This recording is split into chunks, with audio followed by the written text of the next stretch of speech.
George the Fat Man Sanger. Welcome to Tech Talk with Daniel Albu. Well, thanks for having me, Daniel. Happy to be here. Now, you've been at the forefront of game audio since 1983, which coincidentally is the year I was born. Yeah, I know. Wow. And during this time, you've contributed to over 250 games and pioneered several firsts in game music. And so we're going to dive into everything from the first general MIDI soundtrack to your use of orchestral instruments in games. But first, before I ask you how you got into music, I want us to talk about something else. About a year ago, I shared this photo of the Hebrew version of Pat Pat Joins the Circus on the Humongous Entertainment Facebook group. And you replied to my post with, wait a minute, if my bar mitzvah Hebrew serves, this says Pat Pat. So my first question is, what can you tell me about your bar mitzvah? I got so drunk. My bar mitzvah went as planned. Oh boy. You know, it's funny. I wasn't expecting this question. I should have studied your interviews in more depth. I really enjoyed the classes. We had my chanting teacher was Tzippy Plotkin, and she was something else. She could really sing, but boy, she had a little trouble handling our class.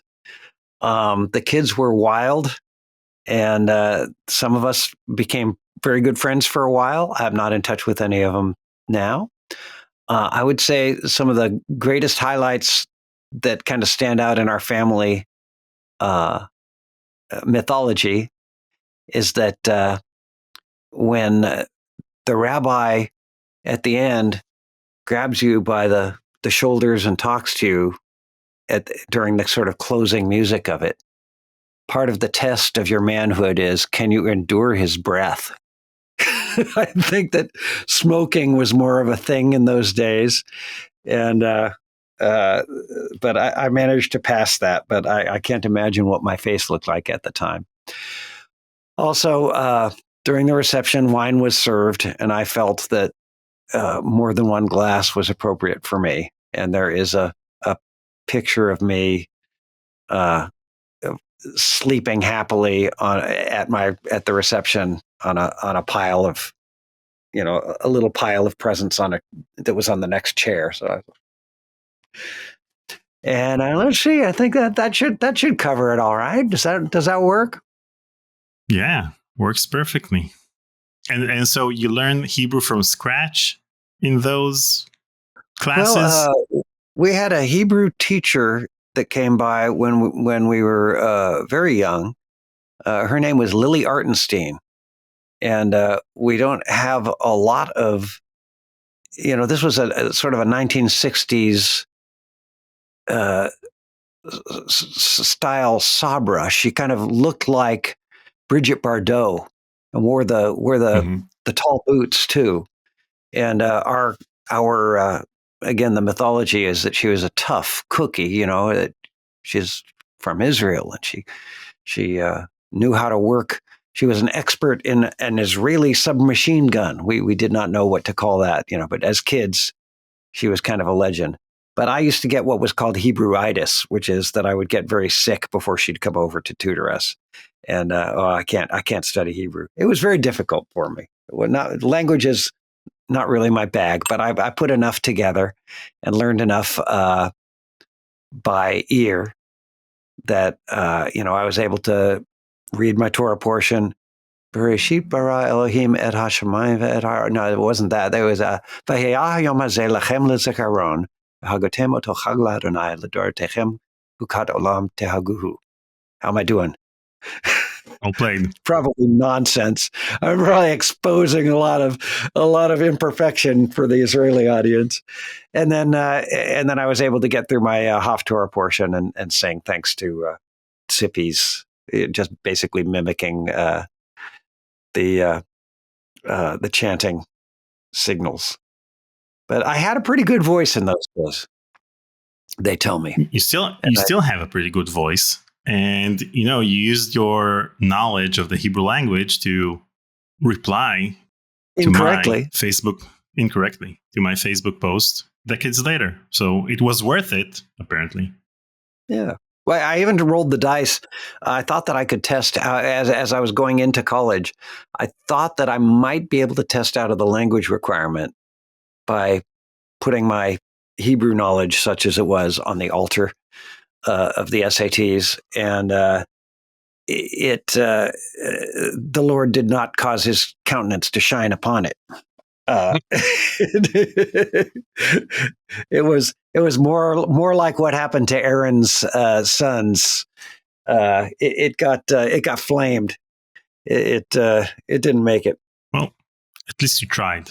So, I know just enough Hebrew to get along with my to be able to exchange an occasional secret code message with my wife, who is a bit of a Hebrew. She's a Jewophile. She's not Jewish herself, but she loves the Jewish holidays, and she spent some difficult time in Israel during wartime with two young babies, and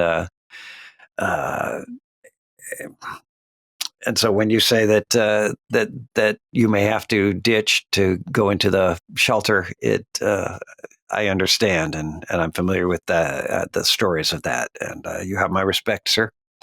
Much appreciated. Now that we've talked about that, how did you first get into music? Well, my dad and mom were both pretty musical, nothing professional, but they understood the importance of it. And Dad used to joke that one of the reasons that we went to temple was because of the music. That guy with the breath, he was a great cantor, Rabbi Gore. And oh man, this might get back to him. You're in Israel, but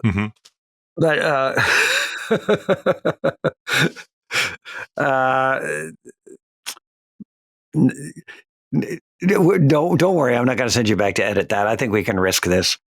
But music being important, when time comes around about fourth grade, when it's kind of expected to pick an instrument. Now, of course, early in life, we listened to our records, and we'll probably get around to that. We had a little record player, and we used to listen to records, and a lot of those records influenced me a lot. But as far as making music myself, that happened at fourth grade. You're supposed to pick an instrument. I picked trumpet. And on my, could that have been fourth grade? Yes. Somehow, now I'm having a little trouble with my timeline. But one of the first people that I encountered with that trumpet was a guy named Bob Demon, who, saw me carrying the trumpet case around. And he said, "Hey, is that your trumpet?" I said, "Yeah." I said, "Let me see it." And he took it out and he played, he played this great riff, just no warming up, just high notes, weep. And I'm like, who is this guy? Well, we'll come back around to him. He was one of the biggest influences on me. Well, I guess we've got a little time. I could dive into him right now. Mm-hmm.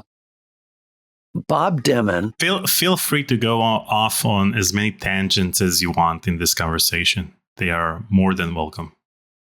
Okay. This is the record collection, such as it is right now.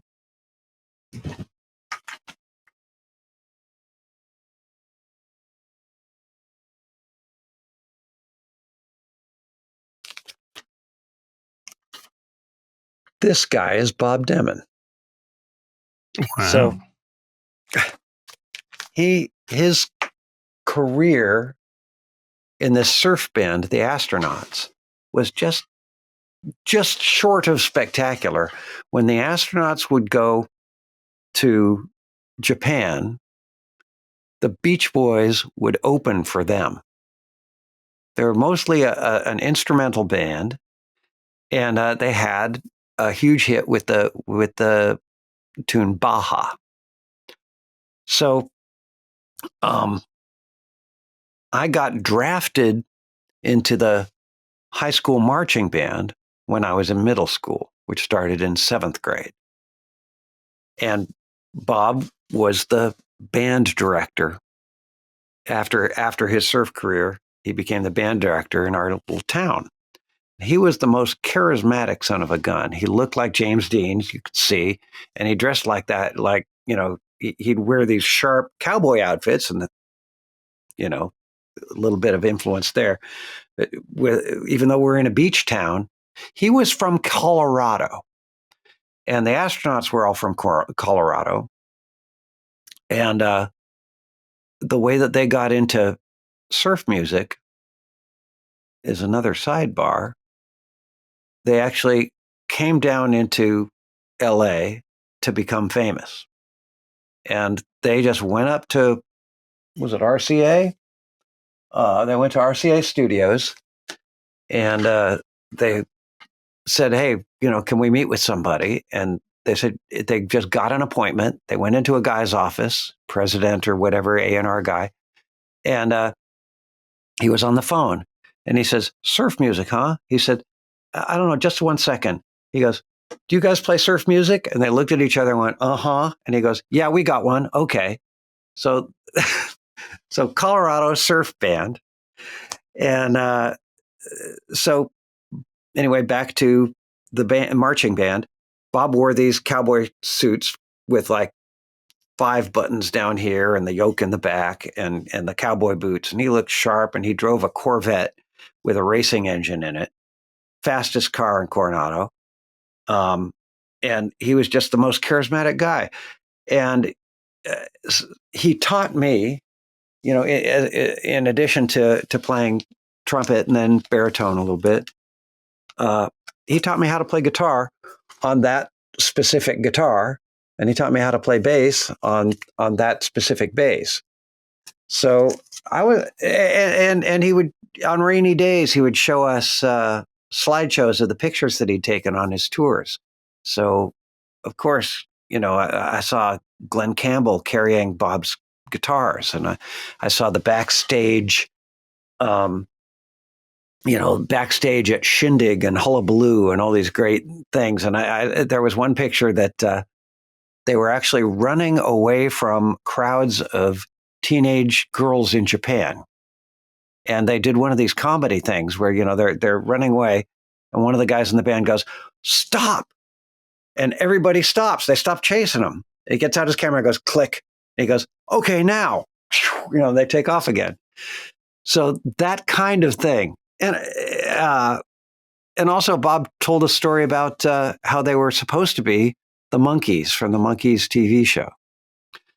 And I always thought it was a bull story. I thought it was made up. But later on, there was a documentary almost made. I actually ended up in it a little bit.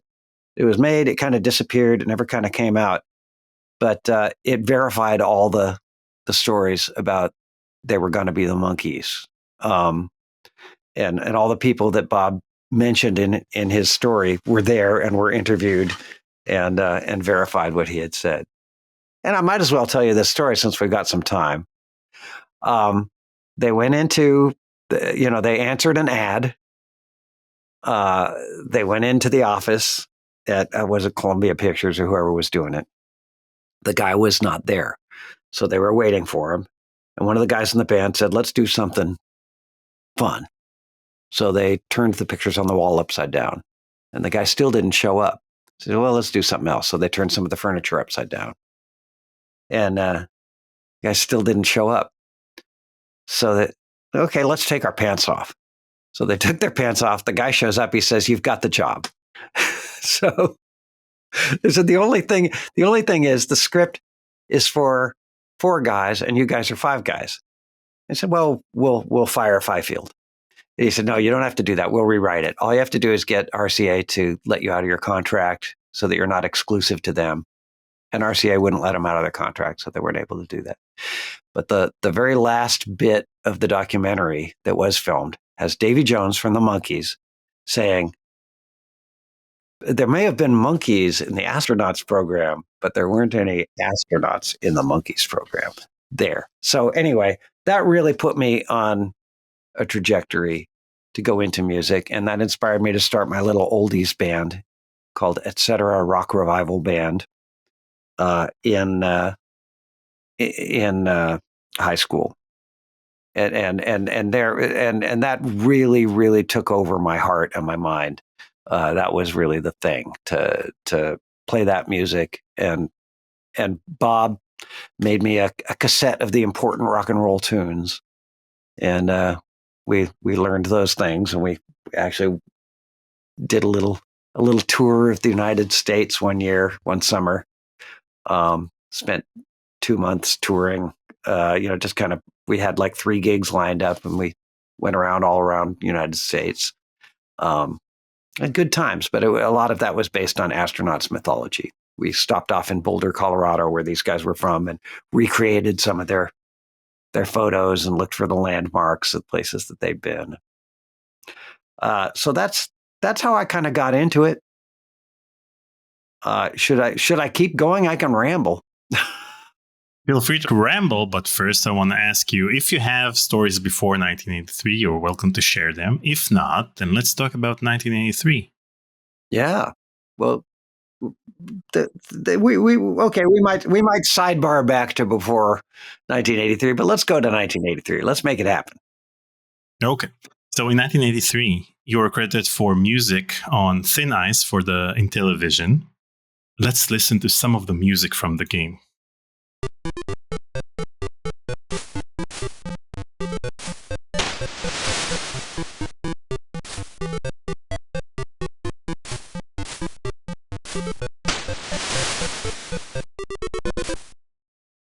That's an awesome piece. Now, I understand that you originally wanted to create the music for free, but ended up getting paid a lot more than expected. How did that happen? Well, it was my first game.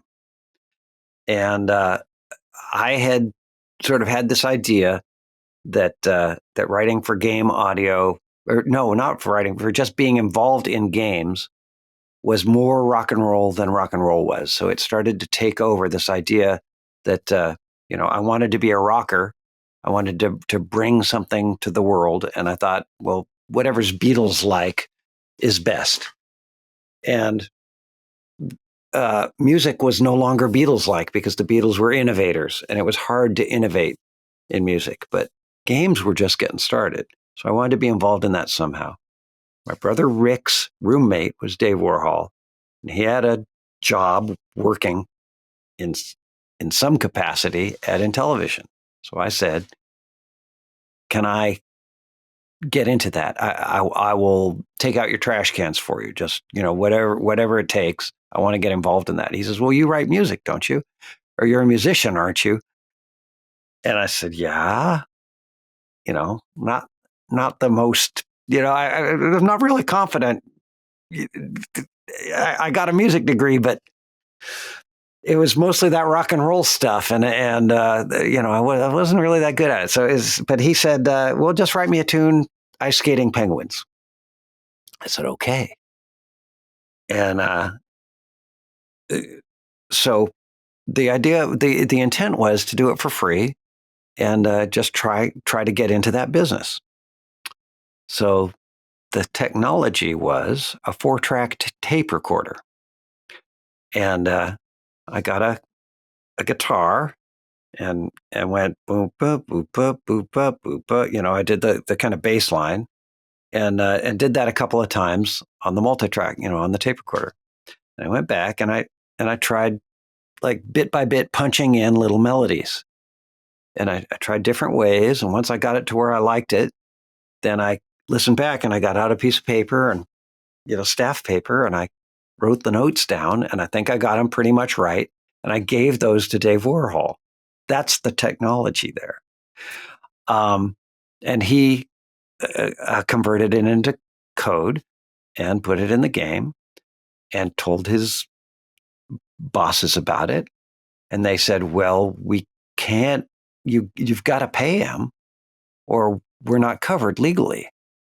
And so Dave didn't really tell me that part of it. He just said, well, we've got to pay you something.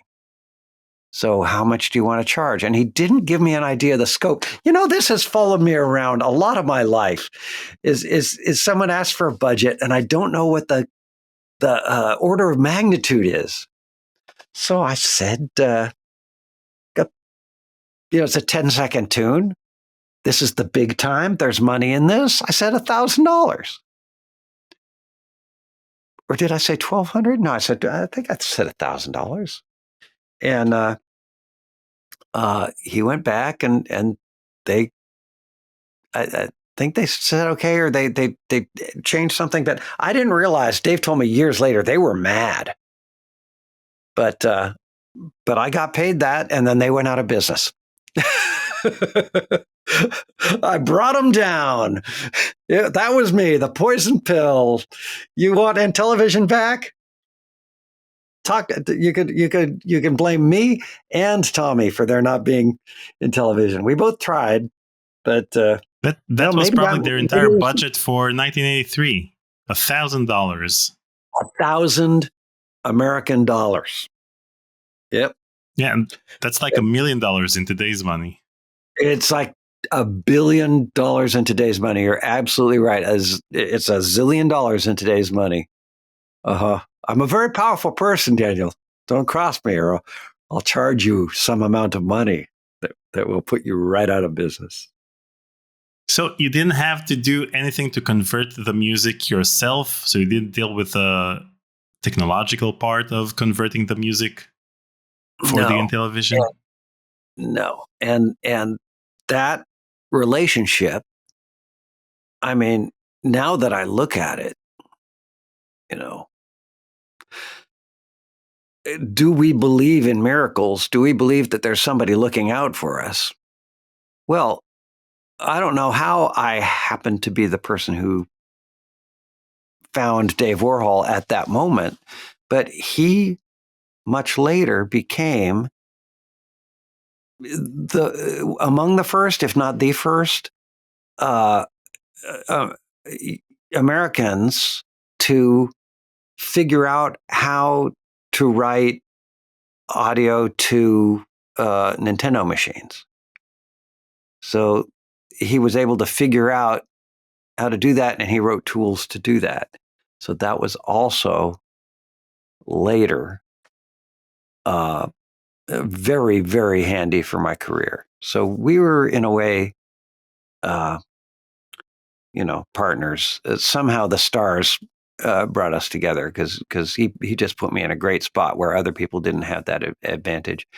And to fill in some of the space real quick, just to pencil it in before we do it systematically. I had that game, Thin Ice, which, Intellivision went out of business shortly after we did it. Then I had this Capture the Flag adventure, and Sirius Software and went out of business as well, and took several years to pay me anything. Next, I did some this and that for a project that was supposed to be a demo for the Atari 800. It was supposed to play over and over in stores, and Atari went through massive reorganization. So the great game crash of 1984 just kind of wiped that thing out for me. And then later, I got a famous call from famous in my story from Dave Warhol years later saying, "Hey George, are you still charging? Hey, how's it going? Are you still charging $1,000 for 10 seconds of music?" And I said, "No, man.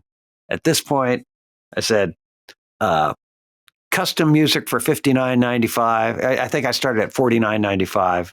Any piece, however long you want it. And if I get too busy, $59.95 and then $69.95. I think I was up to $69 or $79.95 by the time he did that. So that's how I got back into game music, and I believe it was with Dick Tracy, I think. So let's go back. That's So the let's go back. Intellivision. So in 1983, you were credited for music on Capture the Flag for the Atari. And one interesting aspect is how the music changes dynamically, becoming more intense as the invader and the defender get closer to each other. And some might even call it an early version of iMuse. So first of all, let's listen to some of the music from Capture the Flag.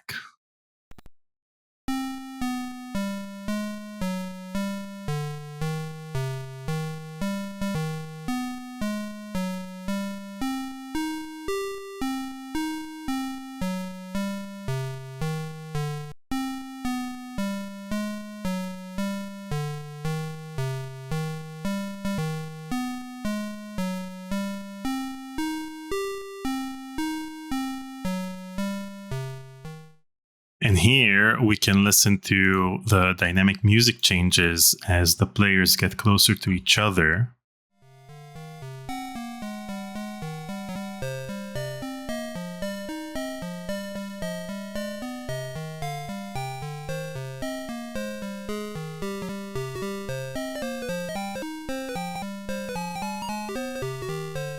And you can also see their proximity on the map below.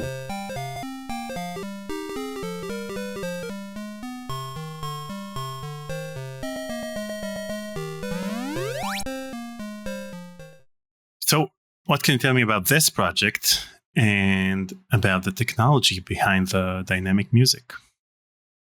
Well, that's funny. That this actually came up. I hadn't thought about this project for years and years, decades and decades, and just in the last couple of days, it's come up from a lot of different from I'd say a lot, but now 3 different angles. The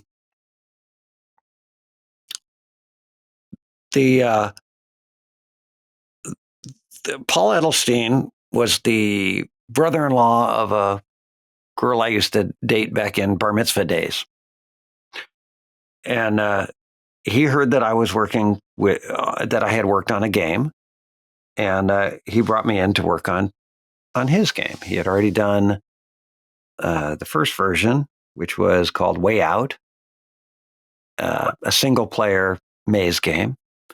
And he wanted to do a 2-player maze game, which, by the way, was John Romero told me it was really that was inspiring to him to do first-person gaming. So that was how I got invited to a very cool John Romero party. So that was part of the retro scene that inspired him, thanks to Paul. Paul was very generous with his teaching and with his estimation of what I was capable of. So he said he wanted something dynamic, and I came up with the idea of how to do that. And to the best of my recollection, the idea was that I had 2 voices to work with, and a melody and a bass line. So I made kind of a swinging bass line, which, by the way, somebody who did an in-depth analysis of my style noted that as the through line of my style. That's like George always comes back to the swinging, walking bass line, and it's like that line shows up in later music all through all 30, 40 years, however long it's been. So I started with the little swingy bass line, and I wrote a couple of different versions of it in slow and a couple of different versions of it in double time. And then I wrote a couple of jazzy melody lines, some of them slow and some of them fast. And I thought, well, to be economical with this whole thing, let's just kind of, I guess, let's just start with this one melody, and then and then the rules will be pick randomly from these slow melodies at a certain point, and then at the next tension level, maybe add the slow bass line, and then another tension level, you'd add, you go into the fast bass line and the fast melody, but they were different lengths. So you might get the bass line shifting before the melody, or you might get the melody shifting into high gear before the bass line. And that's pretty much the rule set. There weren't very many different melodies, as you can tell. It doesn't take very long to realize you've kind of heard everything, but it takes a while.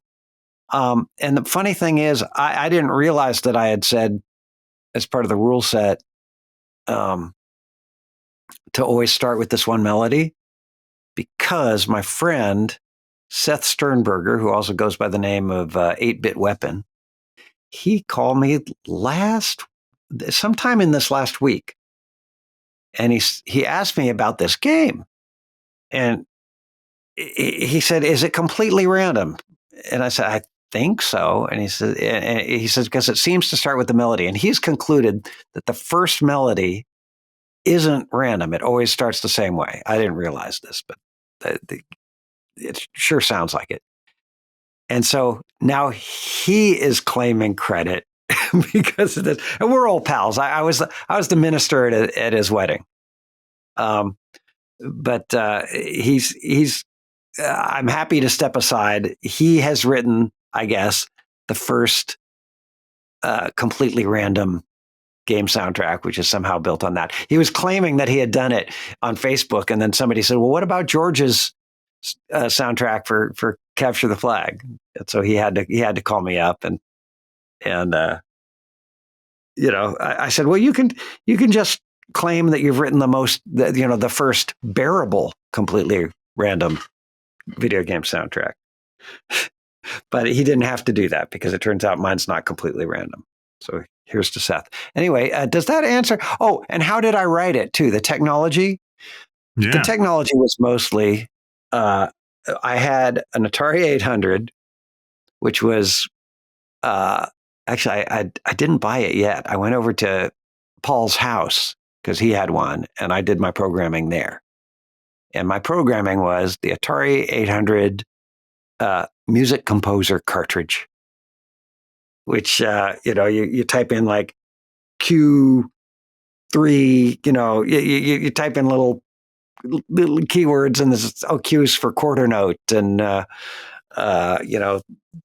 3 and C is for C, maybe. I don't remember.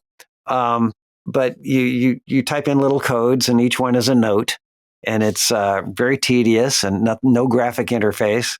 And it went into a little memory spot somewhere. I don't know if it must have gone into the computer's memory, and or maybe to disk. And Paul took that and converted it into code and used my rule set to make the whole thing happen. And that was a great excuse, thinking, wow, this could be a career. I've done 2 games now. It was an excuse to buy an Atari 800 down at Toys R Us. And of course, I'm going to need Zork. So that was my gaming really launching into being as serious a gamer as I ever became. But when did the need for dynamic music first arise? Was it something you felt was missing from games, or was it more about showcasing the technology? Well, it was I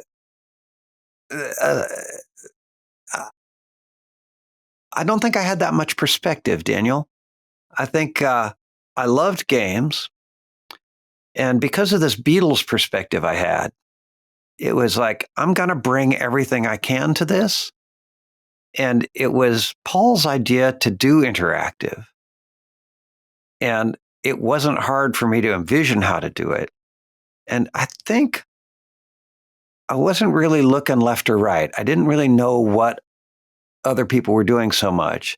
I just knew that I loved playing Missile Command, Space Invaders,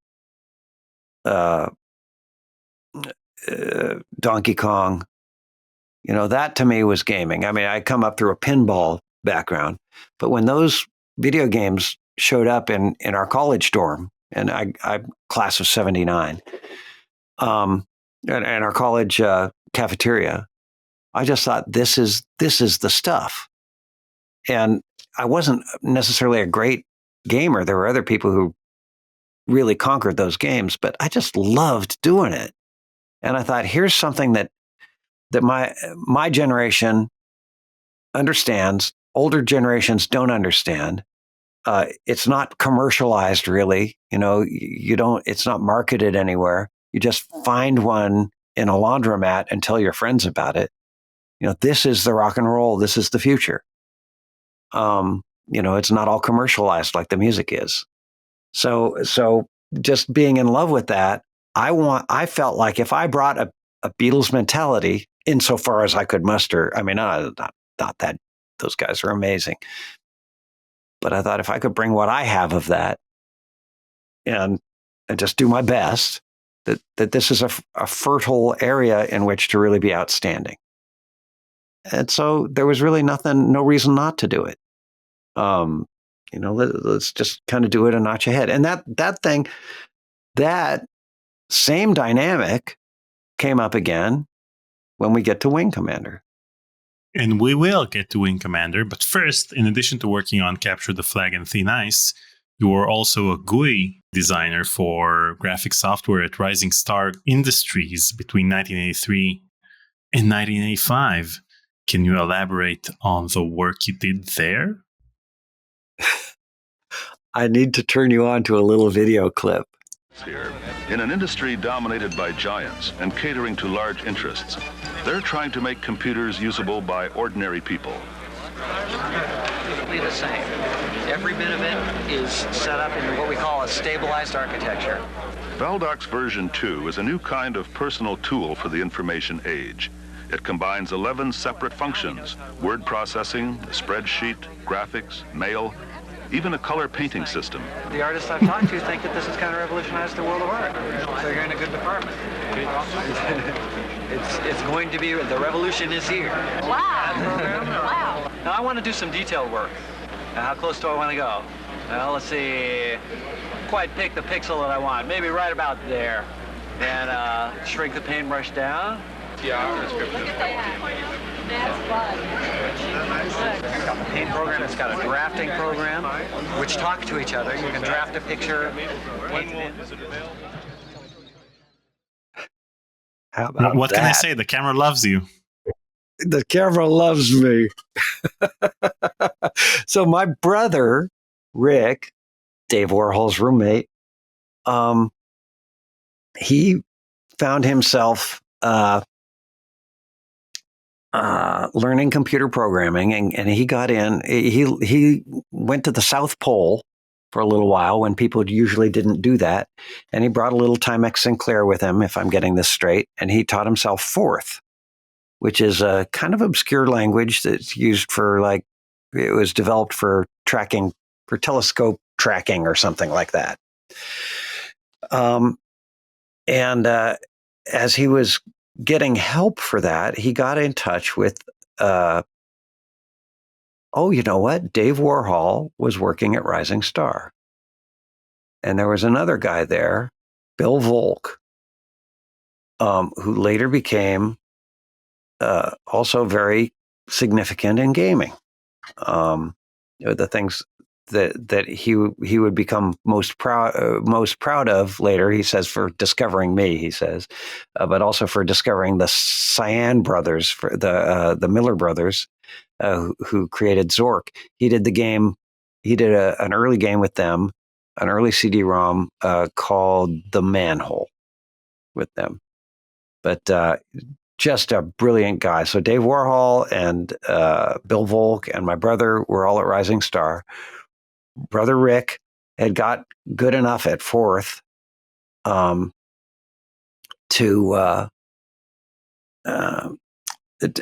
be dangerous, but he created that graphics program, but he really couldn't figure out what kind of interface it should have. It was like, okay, and if you do Control-Alt-3, it changes the brush. And I'm like, well, you should have the mouse should go around and like click on menu items. And so I got to design little icons and figure out what the interface should be.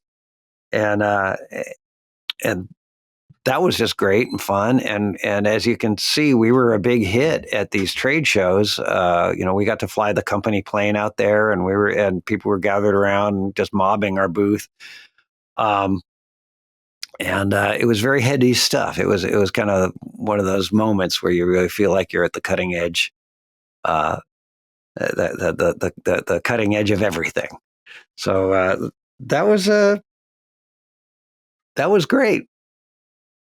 Moving on to 1988, you're credited for music on Maniac Mansion for the NES. Now, the only music in the original version was the main theme and perhaps the demo tape that the player can play in the game.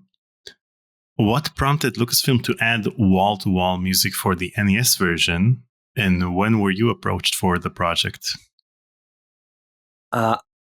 That's a little hard for me to really define, because I believe that came to me through Dave Warhol. That I wasn't part of that decision. It was really, a lot of it was, remember when Dave Warhol called me back after many years and said, "Are you still charging $1,000?" I said, "No, I mean, $49.95. Get all the music you want." He said, "Okay, well, I'll take a couple of tunes for, whatever it was, $79.95 for the tune." And we did our Dick Tracy and our Total Recall, and but it was like, again, it was give me a 30-second looper for walking around music, a 10-second "You Win," a 3-second to make it sound like a theme for a silly strong guy. That was the kind of direction that I was getting. It was very brief and just do it. So it was similar for Maniac Mansion. It just kind of came in, and I cannot remember if he was giving me the directions. I believe so. It must have been him giving me directions, because the unused Evil Dr. Fred tune, which I really am pleased with, it has the earmarks of the kind of thing he used to encourage me to do. But he would say, "Okay, for this one," he said, "I want it to be, just go nuts. And I want it to have Simpsons." He would he'd cite Simpsons, Rocky and Bullwinkle, Peter and the Wolf. So that kind of flavor is in that tune, and also in the notorious World's Worst video game music, the Rad Gravity thing. So I'm suspecting, but I can't say with certainty, that Dave Warhol guided us through the Maniac Mansion thing. Oh yeah, of course he did, because his team was partly in on it. There was another Dave that wrote a couple of the tunes, and I think Dave Warhol might have even written a tune.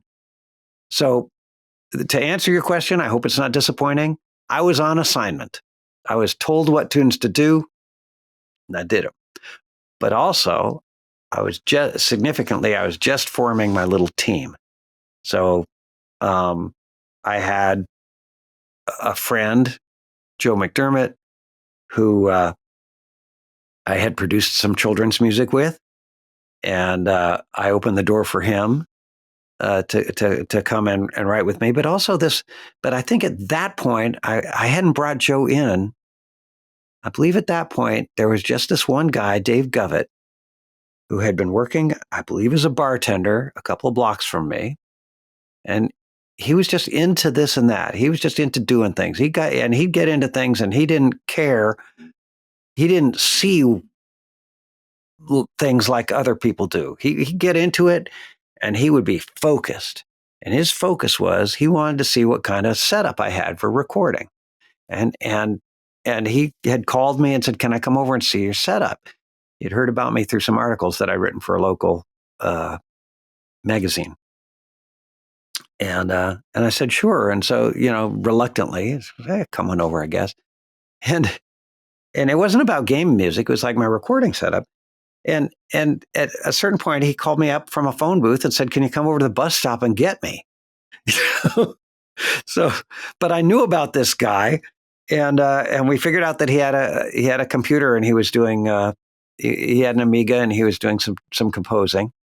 And I don't remember exactly which tune I'd asked him to start on, but I think it might have been right around Maniac Mansion that he started doing a tune or two for me, and it was just great stuff.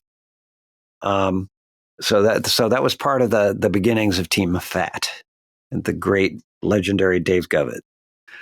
And did you play the original 1987 Maniac Mansion? No, before in working fact, on the you're adaptation. saying that now. No, you're saying it now. I'm like, oh, they didn't have music in it. I didn't know that. I just knew.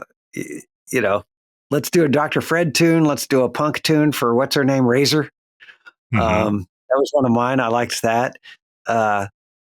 Dave wrote one we nicknamed Compu Nerd, which was for the nerdy guy, and I think that he based that somewhat on the tune that they play in Revenge of the Nerds when the nerds form a band and thereby win and become popular for the first time in nerd history and popular culture.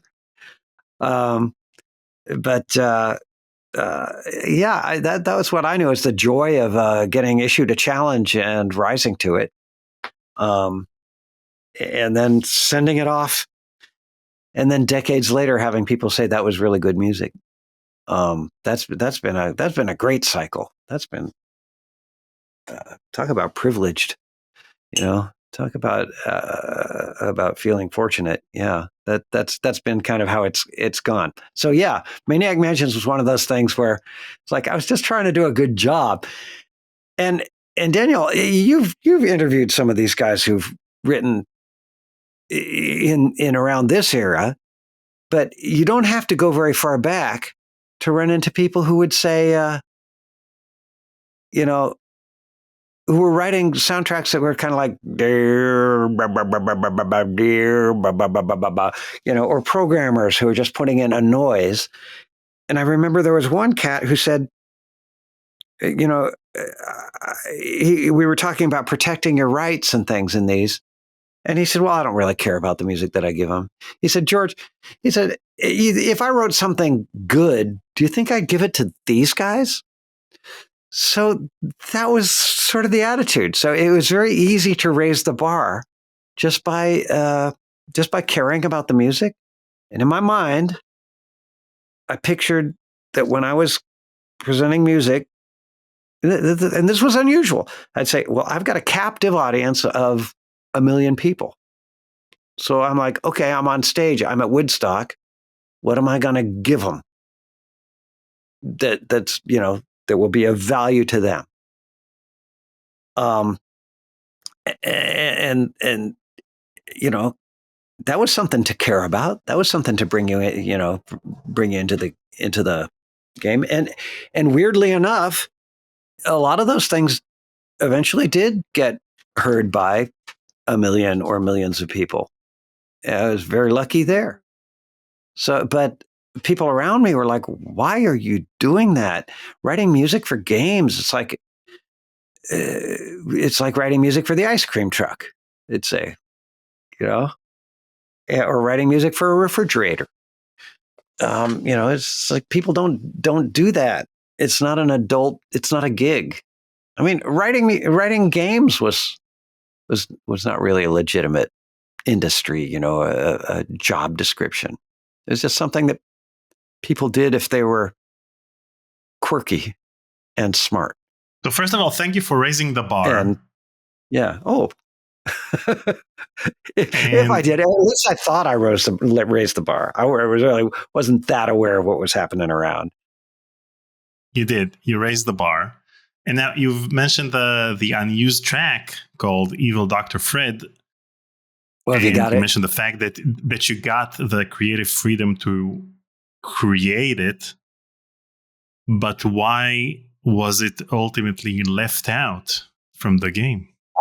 I could not tell you. And that's an inspiration to maybe bring Dave Warhol in on one of these days. But I do not know. We'll do an intervention. It's a pity, though. Do you have it queued up? You want to play it? Yeah, I have it over here. Let me play it.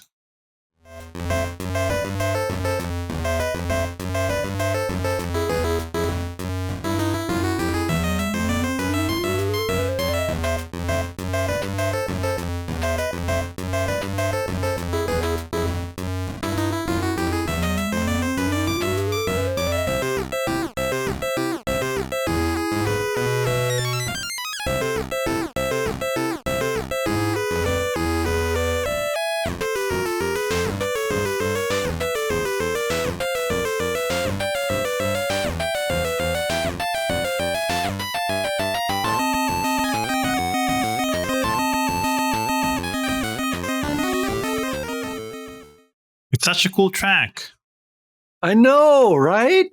It's more elaborate than other NES tracks. So why did they remove it? Well, I don't think that they were listening, for like, let's put the best music in there. This track has to go in somewhere. That's like if you had a lot of paint and you'd finish painting your house and you're like, well, let's paint over the windows too. They didn't have a place for it. Something changed.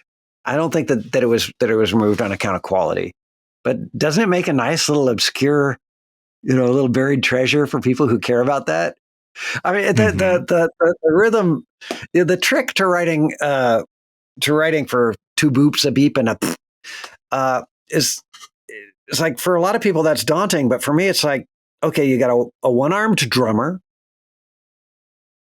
so he can play one drum at a time, but he's really fast, and his drums are tuned terribly, but he can play accurately and great, cool rhythms, just as long as he doesn't have to play two things at once. Okay, that's a good challenge, and that should be pretty good. And then the bass player can also run infinitely fast over to the piano and play one note there. And then you've got like a violin player who's going to do one note at a time. So you think, well, what would Mozart write for that? Or what would, how can I get the most music out of that? So you can hear boom, da, da, boom, ba, dee, ba, ba, boom, ba, da, boom, ba, dee, ba, ba, that's, it sounds like a couple of instruments, but it's only one. And you can hear that there's lots of nice little places where something is playing a deal and there's a gap in this melody, but it comes in somewhere else, so that like one person is like playing two melodies, and that necessitates a lot of syncopation, which is groovy. So I really liked that medium, and I think that of all the times that I tried it, I landed in the sweet spot on that one. The dice all landed on 6 for that one. So this is what creative freedom looks like in the Fat Man universe, right? Yes. Especially in the context of technical restriction. I think that this is like the best example of that. Awesome. Now, in 1990, you were uncredited as the composer for Dick Tracy on the NES. Can you elaborate on this project and tell me why you weren't credited on this one? Brother Daniel, I was charging. I had moved to Austin from Los Angeles. I had worked selling T-shirts. I had moved from that, after a tearful moment of saying, I can't do this anymore. My ex-wife, Linda, was working as an engineer, and she was able to support us. So I bailed on the T-shirt thing. And I had found a friend who had, his name's Mark Hill, and he was a fellow engineer with my ex-wife. And he had an Atari or an Amiga or something like that. It was running Dr. T's sequencing software, and he had a TX81Z sound module. And I rented his house from him while he was at work, and I would try to make sounds on that thing. And it turned out, you see, you don't know, maybe you don't know this, but I'm terrible at keyboard. And I'm a little too dyslexic to really write or read music. So very insecure. Like I said, when Dave Warhol said, well, you're a musician, right? I'm like, am I? But I also had this fantasy that if I could use a sequencer, I envisioned the idea of a sequencer, and I got to work with an early synthesizer, the Cone Brio, that had a sequencer in it. But its interface was too messed up for me to really be able to get a grip on. But the idea was, if I could use a computer to change the notes around and to sculpt that, I could maybe write music. So I went over to Mark Hill's house and I wrote some tunes, and they came out pretty well. And so I got my own rig from a guy named Dave Roach, who was a music repairman at one of the music stores. He got me onto a Mac and a Roland MT32. And so I was writing little tunes for karaoke and for music teachers and things like that. And so when Warhol came back and said, "Are you still writing these tunes for $1,000 for 10 seconds?" I'm like, "No, man." And so when he gave me a gig, we didn't argue about credits. That wasn't in there. I wanted my $50. And I wanted to be on the playing field. And I felt just great about whatever he could give me. So if we talked about credits or royalties or anything like that, or contracts, he explained to me, these guys, they want to own everything. And the reason for that is they need to be able to sell the property to somebody else later. And it's got to go part and parcel, and they don't want any obligations. So credits, no credits. And who cared about credits in video games? Absolutely nobody. So the people who might care about it are the game developers. They might want to know who wrote that music for that game. So when around the time of Total Recall, around the time of Dick Tracy, Dave Warhol told me about this thing called CGDC. And I went out there.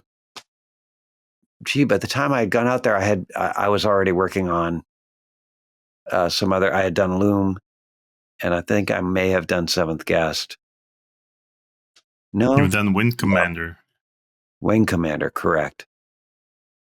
And so having gone out there, I was like the pretty girl at the prom, as we say. Everybody, someone said, "George, everybody here needs to have sound in their game, and they don't know anybody else." And I was the only audio person there. So I didn't need credits. They just needed to know that I had done these things. Can you imagine that, going to GDC and being the only sound person there? And so I had that moment. It was wild. It had its upside. It had its downside, but it had its upside.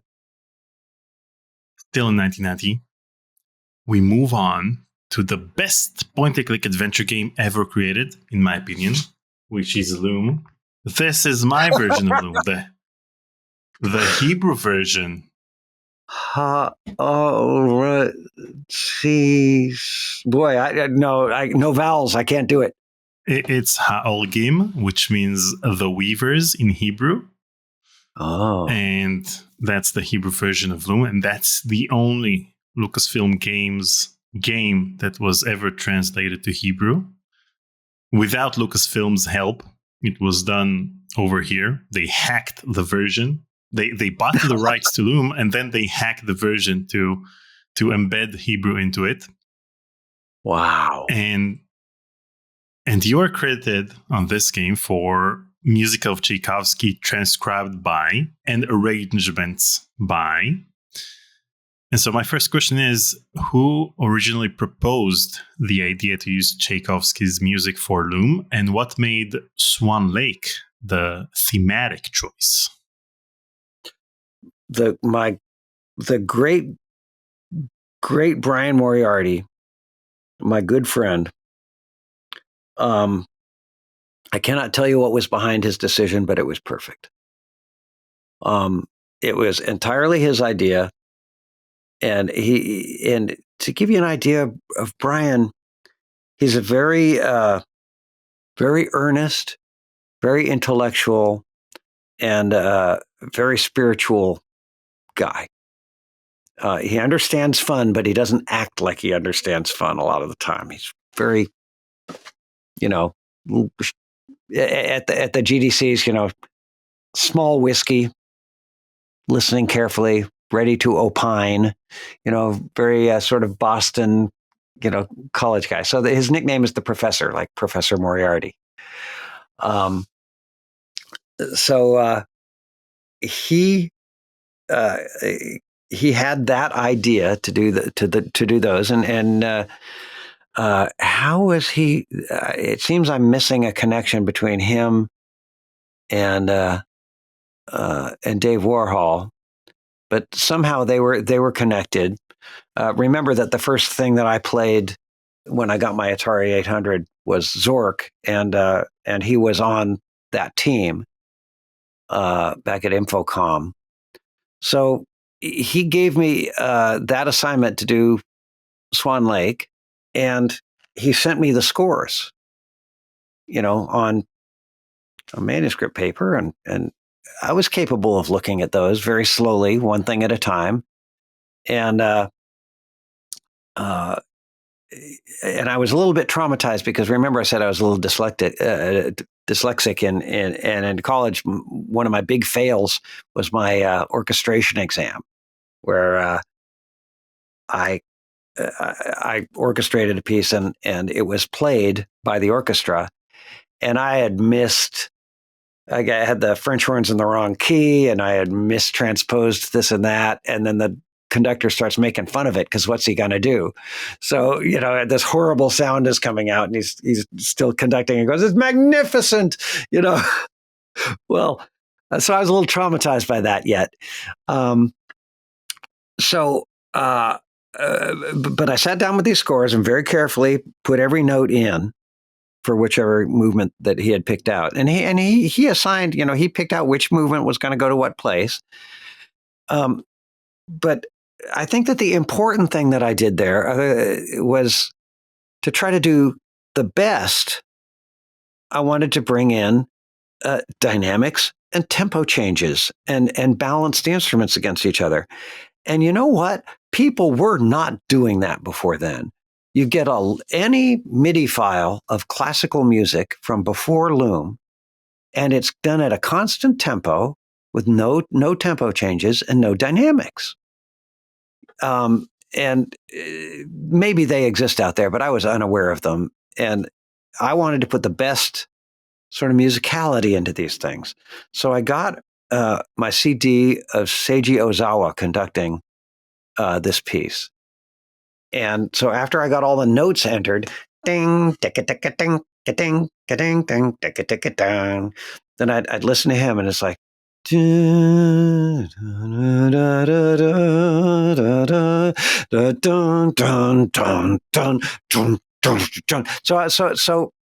the software I was using had a tap tempo, and it would map these tempos. So I would just put this thing on and tap along with it.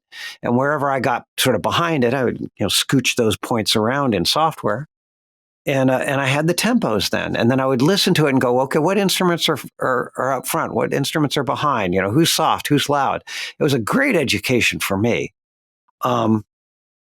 It made for a very musical game. So I'm going to claim credit for stealing from someone really brilliant, and being set up to succeed by somebody else really brilliant. So between Seiji Ozawa and Brian's choices, I was really positioned to be able to claim that I was good.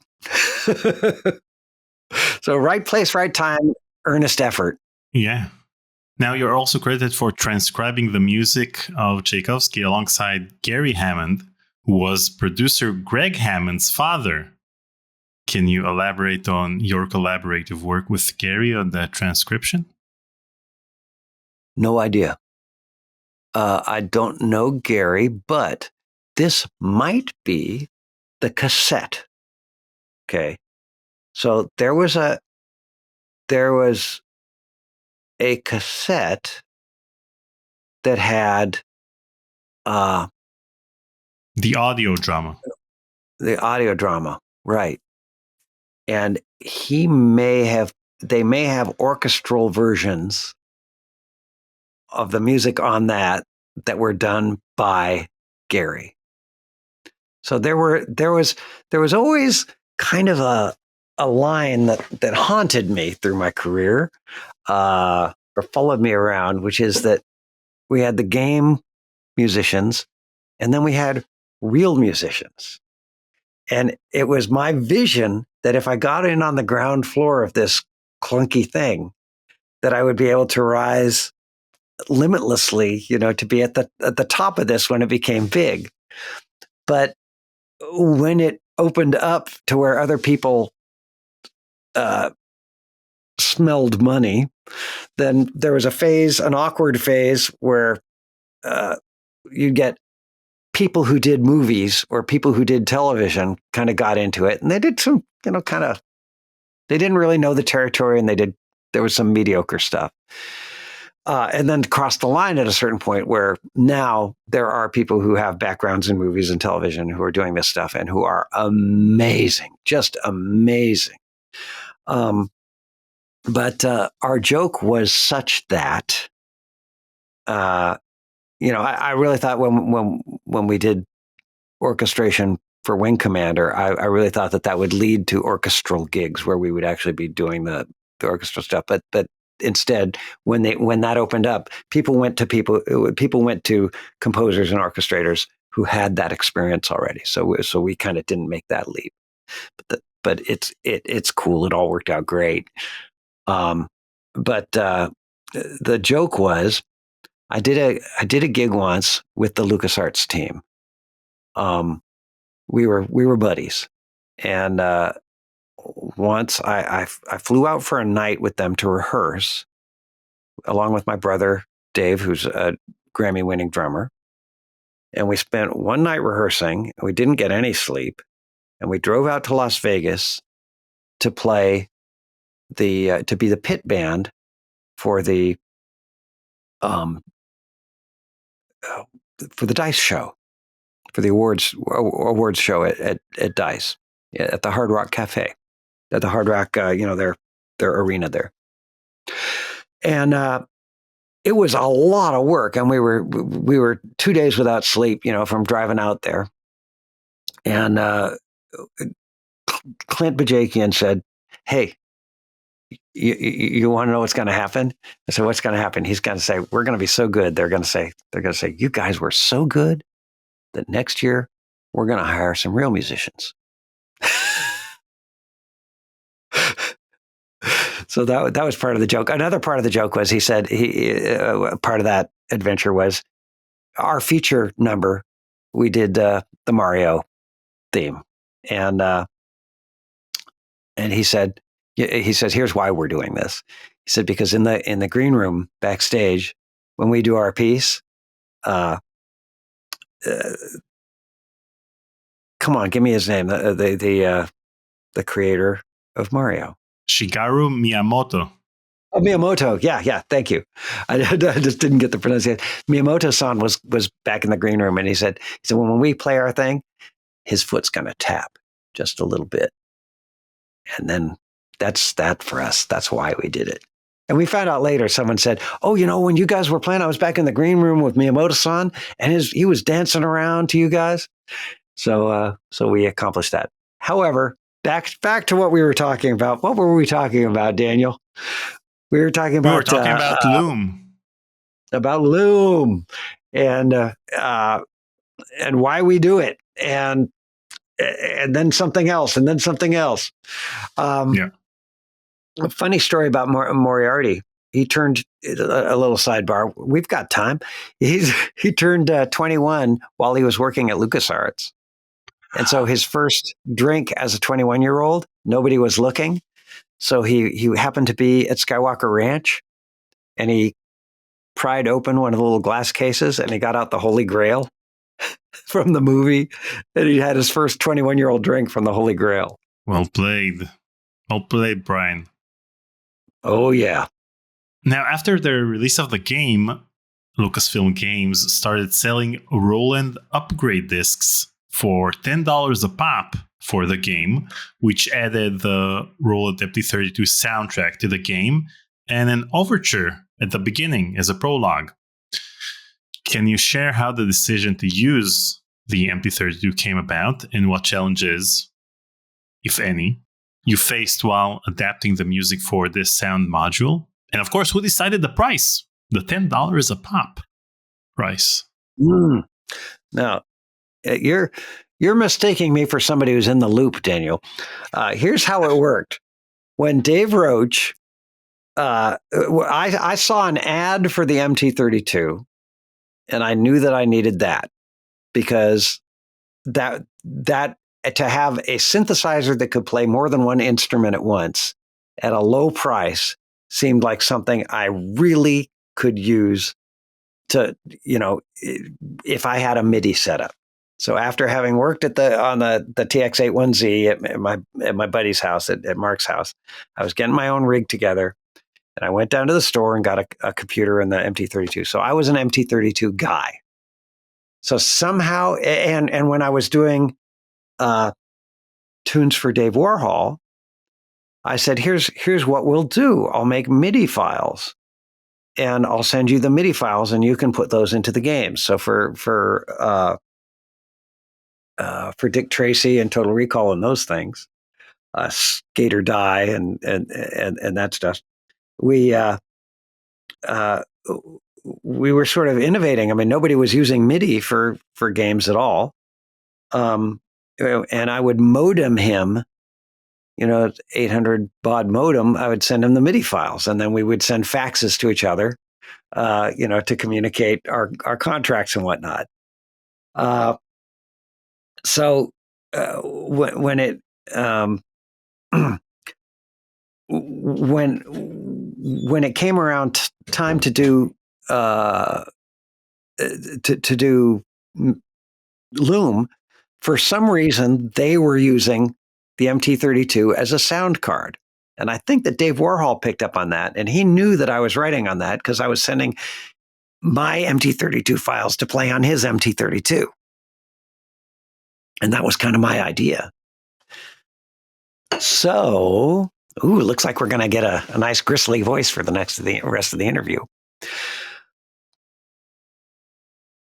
So we for whatever reason, they decided at that point, Loom, LucasArts, from now on, MT32 is a sound card or a sound module for computers. High end, hardly anyone's going to use it. But my assignment for the Tchaikovsky thing for Loom was to make Loom sound good on the MT32, which was something that I already had proficiency on that instrument. I kind of knew my way around it from having done karaoke versions of things. So that was kind of how I fell into it. So it was always, in my mind, it was always meant to be MT32. Then they were somehow pushing the MT32 as a sound module. And I don't know what their price point ideas were or how they decided that it should go out. But this sort of thing really played in my favor because it wasn't long before word got to me that there was a company in town that was doing, in Austin, of all places, that was doing a game that was going to use the MT32. So I don't know if you're ready for this segue, but I found out about that and I wrote a letter to Richard Garriott that was something like, I am proficient at MT32. You need to use me. I am the best. It might have had a joke in it or a threat or some other ridiculous thing in it, but it was definitely arrogant and confident and desperate. All those things. It was just a bit much because I was very excited about it and not very filtered. And I heard that it made it up onto his dartboard. But somebody else, and I think it might have been Dr. Cat, another game developer who was a friend of mine from the GDCs, went back around and said, Richard, you got to use this guy. And so that was how I was eventually approached to do Wing Commander. But before Wing Commander, I wanted to ask you if you took part in adapting the Loom soundtrack for the PC speaker. In the credits, you're only credited for the Roland soundtrack, while Dave Hayes and Dave Warhol are credited for the PC speaker. But I wanted to check with you as well. No, I didn't touch the speaker on that one. Nope, that was them. They can have that credit.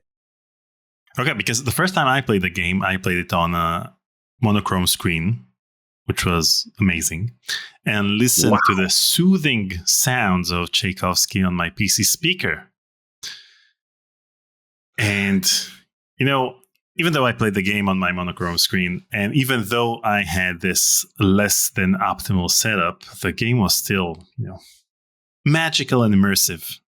So I want to take a moment and give everyone, including you, the chance to experience the game just as I had back in the day. Do it. Cover your ears.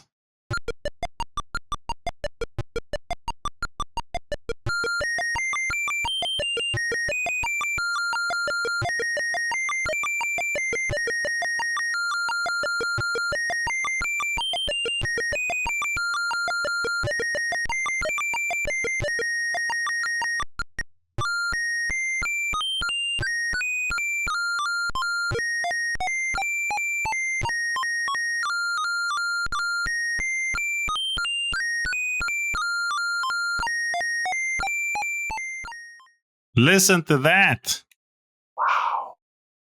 Wow, those guys. Again, it gets through, a good melody does come through. And that's the beauty of the PC speaker. You have to simplify the melody so that it would only have either the bass line or the drums or the actual melody, not everything together.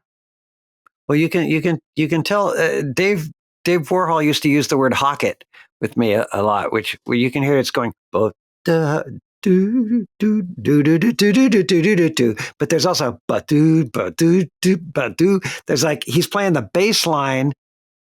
He's not just going do do do do do do do do do. He's going ba-do ba-do ba-do ba-do ba-do ba-do ba-do, and the ba is playing the bass line. So that's called hock it. So he's getting two voices out of one. They're never playing at the same time, but your ear follows one or the other. And I also will probably claim a 100th of the credit for that, because it wouldn't make sense for them to ignore the MIDI files that I had created. It would make a lot of sense for them to start with that, because the melodies are already punched in, and the tempo changes are already in. So they probably because usually in my conversations with other developers, they told me that they would usually start from the MT32 and then simplify that for the Sound Blaster and Ad-Lib sound cards, and then simplify that for the PC speaker, as opposed to, taking the PC speaker and then adding instruments to it for the MT32. Yes. And it's also the most delicious way to do it, because when you're starting out, you want something that's going to immerse you, and you want to get all your expressiveness out, you want it to be a good composing experience. And so you write the sort of unlimited version first, and okay, now I see it. Now we can shrink down what's the essence of that. And did you have any influence on how the music was integrated into the gameplay, or maybe the puzzles? No, that was all in Brian's mind. Yeah, Brian had all that, and he's a little bit like Alfred Hitchcock. He's got the vision. He knows how it's going to go, and he puts it together that way. The great as far guy. as I know, he gave the best lectures at GDC. He gave one called "Who Buried Paul," which covers. It takes the mystery of the Beatles. Of course, to me, it's like, what makes the Beatles so great? I want to do that. And he approached that. He said he explores the sort of conspiracy theory that Paul was dead. And he just talks about how big and how awesome that was. And in the course of that, he explains what it is that makes the Beatles work in a way that made total sense to me. And I was able to grasp it. So that's online somewhere. Who Buried Paul by Brian Moriarty. It's totally worth listening to. And if you find the lecture, you can hear me laughing. You can hear me laughing in the front row. So I know his talk, his GDC talk from 2015, the Loom Postmortem talk that I constantly watch. I watch it at least once a month. It's that nice. good. So you know him. That's great. He also became our record company. He wanted to be secret, but I think we can let it out now. When Team Fat put out 3 little CDs, he helped us with that because he had always wanted to be. He lived around Haight-Ashbury in San Francisco, and he was a big fan of the whole Fillmore scene, and he wanted to secretly be a record company. So he on his Haight Masonic label, he put out our little first venture into music only products. Now, as far as I know, Loom was the only game of yours that your parents played all the way through. Why do you think this game resonated with them so much that they actually finished it? I think we also got through Seventh Guest, but it was Loom and Seventh Guest, and that is a great question. It was kind of intuitively obvious to me that other games just weren't good in the way that those games were good. They weren't impossible to do. They weren't horrifying. I mean, well, Seventh Guest was a little bit horrifying. But compared to things like Wing Commander and Ultima, those things required you didn't always know that you were on the right track. And on these point and click adventure was really just a great genre, and Loom was so beautiful. I mean, it's just good artwork, and Seventh Guest was great. And when I say artwork, a piece of art. And in fact, I did go to a GDC. Might have been my second or third. It's hard for me to really figure out the timeline on this. But I remember having a drink in my hand. It was a CGDC in Santa Clara, and Brian Moriarty was there, and Graham Devine from Seventh Guest. And I was talking to him, and just in a fit of emotion, I said, why aren't all games like Seventh Guest and Loom? So there you go. I mean, Daniel, exactly. Why did my parents play those games all the way through? Game designers, consider that question.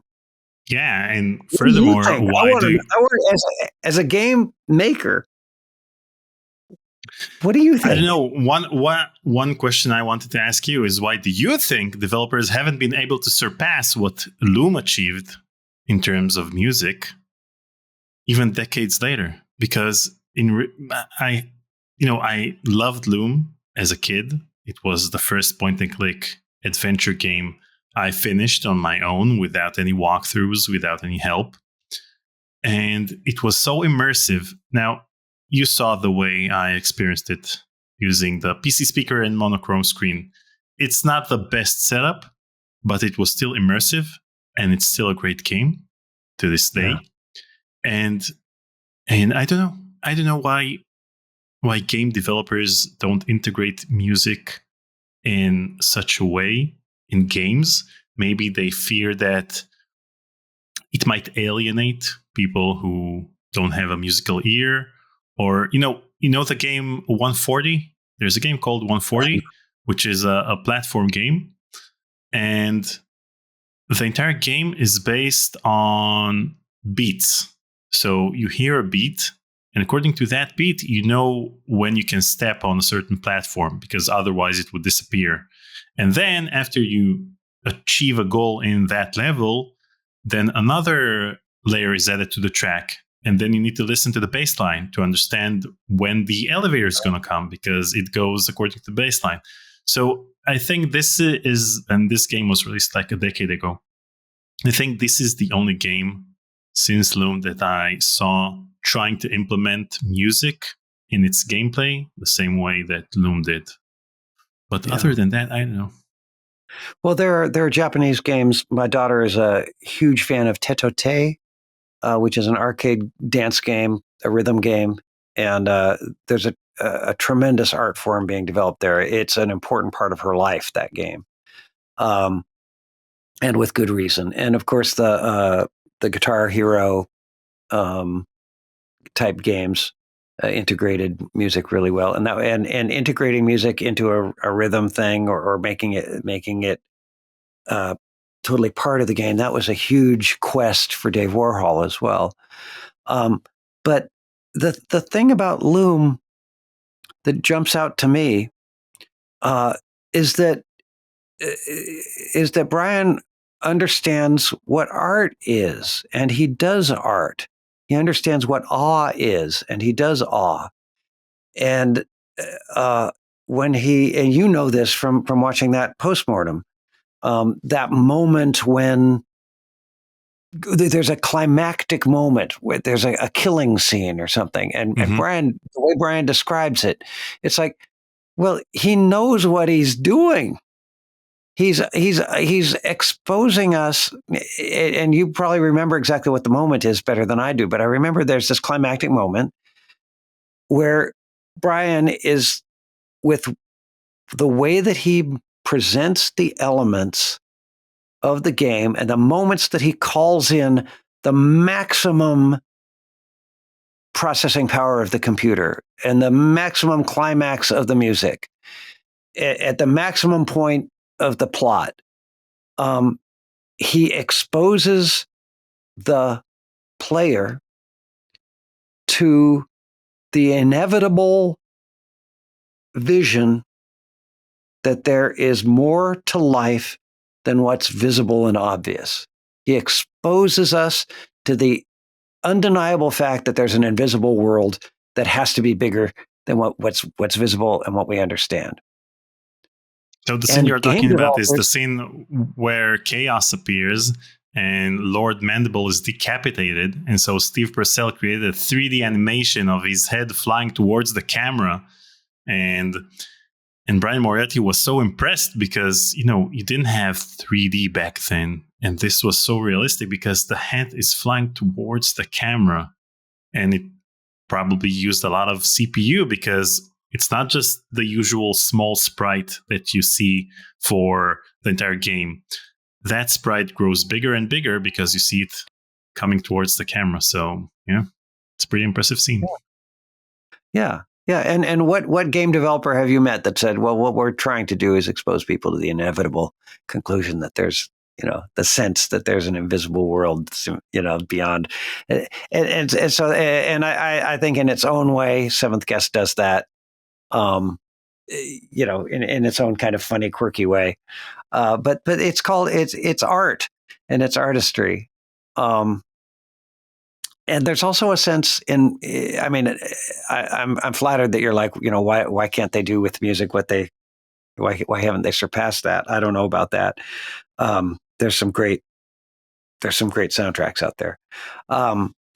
But there's also a little bit of a trepidation on the part of modern game developers that the soundtrack shouldn't attract attention, that it should just support the game. Well, the soundtrack has to support the game, and it has to support the emotional intent of the designers. But in my mind, I always liked the soundtrack to I didn't put a ceiling on how much attention it would grab.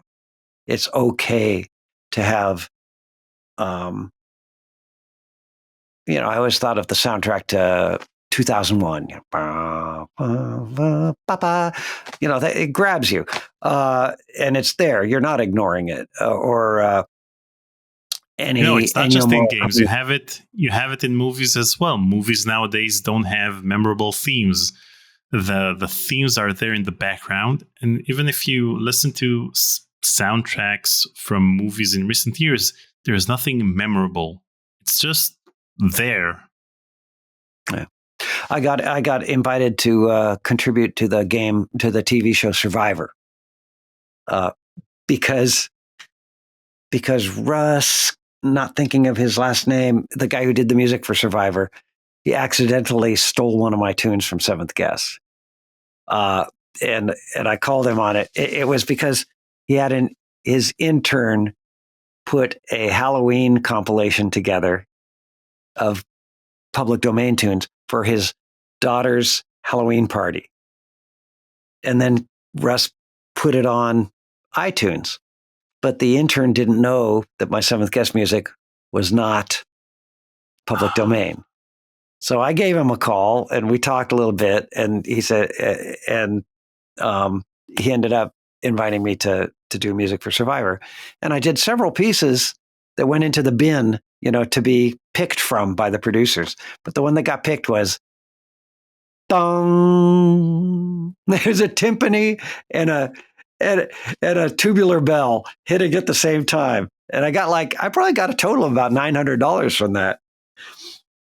But wow, it's just this, it's that kind of music. There's a lot of attraction to. But anything from, the spaghetti westerns, those kind of things, or The Third Man, the great old soundtracks that have brave melodies in them. I really like that. You can go either way. It's all good. But I for my taste here, for my dime, I like to do the flashy ones. The ones with a little and rightfully so, because they're the best ones. Thank you. Well, that's a value judgment, and value judgments are bad. Oops, that's a value judgment. Yeah, they are the okay. In this room, they're the best ones.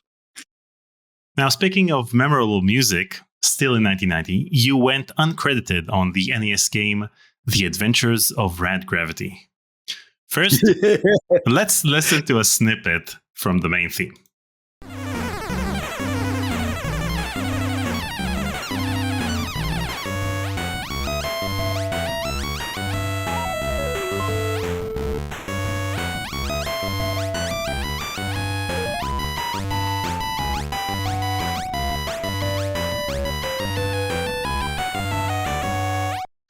Now, looking back, do you see it as misunderstood, ahead of its time, or exactly what you intended to create? 3 for 3, Daniel. Absolutely. Yes. It's all those things. It is exactly what I intended to create. The only thing that I have a little gripe with is that I thought I had in my mind where it should loop. And it should have been a seamless loop. But now that I go back, I've even gone back to the original MIDI file, and I can't remember where I thought it should loop. But now I kind of like that little awkward pause, between where it ends and where it starts back up again. I remember thinking, oh, that should loop. That's a little disappointing. Daniel, there was when I talked to Warhol, you talk about creative freedom. He said, I told you that he sometimes says, well, I want you to go wild on this. I want you to really go crazy. And he called up again, Simpsons and Rocky and Bullwinkle and Peter and the Wolf and all these things. And I said, oh, on this one, I said, I'm going to go farther than that. I said, this is going to be Stravinsky Rite of Spring. So when they hear this, he says, good. I said, when they hear this, they're going to set fire to the theater seats. People are going to riot because they're going to say, this is blown my mind. This isn't music. I'm re-envisioning how the world is. So I think that mission accomplished. Mission accomplished. I mean, I'm not going to get any closer than that. There are people on the internet going, "This is the worst music that's ever been written for a video game," and there are people saying, "No, this is genius." And I don't. It's neither. It's both. But I wanted it to be something delightful that people would look at and go, "Why does this work?" I don't know. So it starts out with a mess. I tried to do 12-tone composing, and of course, I lost track of where I was, so I just started putting in notes. And then it's got that boo doo doo doo doo doo. Well, who's rowdy? Whose music is defiant and incorrect? And that's Devo. So I've got an uncontrollable urge, getting out of control. So that's the bass line from that. Then you've got it's like a melody, but when it goes up too far. When it comes down too far. And whenever it has a chance to do a leap, it tries to be dissonant, and do a appoggiatura. That's another thing Warhol is like, do an appoggiatura. It's an accented passing tone. So you hit the wrong note and then slide into the right note. So it's kind of doing that, only I wasn't very careful about it, because if you're too careful, I learned that from scoring Loom. When you get into the harmonies, it's like, it's not all the right notes. There's some mush in there. Like impressionist painters, there's mush between the pixels. And so sometimes the harmonies aren't quite right, and it's very cool. So I just kind of slopped the paint onto the canvas there, and then when I got exhausted of writing that part of the melody, I went into the habanero from Carmen. But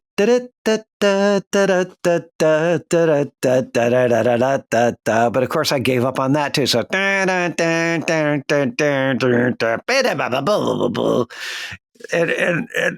I just love it. So those are the parts. Any questions? I don't know. I think this music is great. I don't know what people are talking about. Yeah. Well, it's so good that someone was, that someone recognized that it was out of bounds. I mean, it's just like there's no such thing as bad publicity. The fact that it's memorable is enough. I think so. And musically, it does everything that I wanted. And the reputation, the mixed reputation, it's very gratifying. And even if somebody honestly felt in their heart that it was the worst video game music ever, no, they can't. It can't really. It's not worst. It can't be. They can't be really thinking it's worse. They're using the word differently from what they mean, because what they mean is, you guys got to come over and hear this hot mess. Check this out. And to me, there's a strength in that. So I like it. Thank you, and thank you maybe, I knew you'd get it. Maybe you set the bar too high with games like Loom, and years later with The Seventh Guest, that things like The Adventures of Red Gravity may be, not as great, but still better than what was out there at the time. So I think they're going according to your standards, the standards you set with game music, not because it's actually the worst. Daniel, I'll do you one better. In 20 years, somebody listening to this, tell me if I'm right or not. Give me a call. You'll be able to find me. Mm-hmm.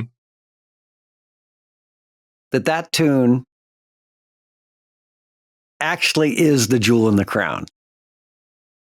that it's not that I set the standard too high. It's more like when Picasso was painting realistic stuff, and then he started putting two eyes on the wrong side of the head, and someone said, "Oh, this sucks," and someone else said, "You've got something there." I think this is you got something there, but we'll see.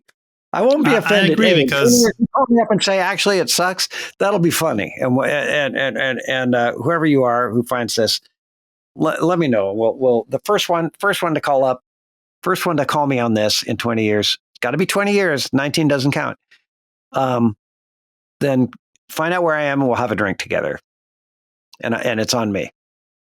So I agree because, back in 2011, when dubstep became popular, then it sounded like cats walking on a synthesizer. But then it became a popular genre. So maybe 20 years from now, nowadays popular music is crap. So maybe 20 years from now, people will learn to appreciate this main theme. Somebody will. Somebody will, and it'll be special for them. And that brings us to another thing about art. Is just being a little bit brave sometimes, and not doing what you heard before because that's right and because that's the way it's done and that's what people expect. Because nothing great was ever kind of done that way. If you give people what they expect, you can't be innovating. So that's by definition. Although this will be an important part of finding out what AI is, because in a way, AI is the very essence of not innovating. It's doing what's expected. It's doing what's out there. So it'll be interesting to see if I'm wrong on that one. But I believe in order to not be like the AI, in order to not be ordinary, you have to do something stupid. In other words, something that isn't safe. And well, for the record, I love this music in the present and not 20 years from now. Oh, bless your heart. I like that. I like this conversation. It's very interesting to talk about what we love right here in the moment. And it's a little bit of a grind to go back over. I just typed into AI, tell me about George Sanger's timeline. And so I have a little list up here of the years and it's a little bit of a grind to go back and go, what did I do? Who was responsible for that? But I think we're finding some pretty nice jewels in here and ways to relate it to what's fun, ways to relate it to how to live well, ways to relate it to, where your heart is as opposed to your head. So thank you for giving me the room to do that. It's my pleasure. Now, still in 1990, you were credited for the music in Wing Commander. Now, what were the biggest challenges you faced in implementing the dynamic music for the game? And, when it comes to dynamic music, how did you maintain the thematic consistency in the game? Well, there's a little secret to that. So we got the gig for Wing Commander, and I was very busy. We had the creative brief was that we should do something that's sort of like the Star Wars, and sort of like Star Trek: The Motion Picture. Chris Roberts was very, very cinema oriented guy, and this was the first time, to my knowledge, that anybody asked a game audio person to imitate John Williams or to do a movie-like soundtrack. Before that, nobody kind of bothered with that. It was like video. It's got to sound like a video game, or just put music in it. And me being busy, I went to Govett, who had done some of the other little doodly stuff with me. And I said, well, you want to handle this? He says, yeah, I got something in my head. It's been up there since high school, I'll just put it down, And so he got out his MT32 and slam, bam, he did that intro just about the way you hear it. and he did the dogfight music just about the way you hear it. And and it's like that was a jaw dropper right there, because people hadn't heard very much on an MT32, and now they're hearing cinematic music for a video game. That's crazy. And it was all Govett. It's just like, this guy that I picked up from the bus stop, and he always like that. He's always an incredible. People are always, there's a temptation to underestimate him because he kind of sounds like he's from West Texas, because he is, and but he just became a legend. He was very early innovating and doing the under the hood work in the early sample libraries, and eventually people were having him come over. Like Hans Zimmer had him come over to help him out with the sample library, and the O Show in Las Vegas, the Cirque du Soleil, had him and the fourth member of Team Fat, Kevin, come over and help them with their Giga samplers. So they were up in the booth during performances, helping them work out their technology. But in the meantime, this was the moment at which Dave Govett went from nobody to very much somebody. I mean, in the historical sense, in my heart, he was always adorable. He was always a great friend. Yeah, he was right place, right time, earnest effort again. And then Chris Roberts hears this thing, and he says, "Well, I've got this idea to do interactive. So can you give me for the dogfight? I'd like a piece of music that could be this long, and it should be the missile is chasing you. You are chasing the missile. Your wingman's been hit. Dire situation. Blah blah blah blah blah blah." So we just went back to that original piece, and we cut it into sections, and we labeled them. We slopped a label on them to match what Chris had asked for. And then he and there were two other guys, Herman Miller and a cat who became a very good friend of mine and a bandmate later, Mark Shafkin. Great guitar player, real bluesy guy, real gritty fella. I like him. They created the MIDI. They put the MIDI into the program, however it needed to be to play the sound cards. They created the interactive engine, and then it all got played through the John Miles's sound thing. And then there's stories about John Miles too. But what I wanted to get back to was that funny story is that when they became, this was the second time that I became the hit of the trade show, because they took this thing out again to one of these to Consumer Electronics Show or something like that, and everybody crowded around the booth to see and hear this demo, and the press was nuts about this interactive soundtrack, but it wasn't interactive. What they were playing was just dogfight music as David had written it from beginning to end, with a dogfight showing on the screen and the words interactive soundtrack. And they were just playing the video over and over again. And boy, we became famous for doing this great interactive soundtrack that worked so well and so musically. But it wasn't that yet. Eventually it became an interactive soundtrack. But again, it's a nice moment. It's nice to be part of something that is the hot thing for a minute. And I wish everybody had that. I hope everybody gets their equivalent of that. But I had that happen a couple of times. So anyway, that's some Wing Commander right there. Did you have anything else you wanted to go over on that one? No, I wanted to ask you in general. You worked on several titles in 1990 alone.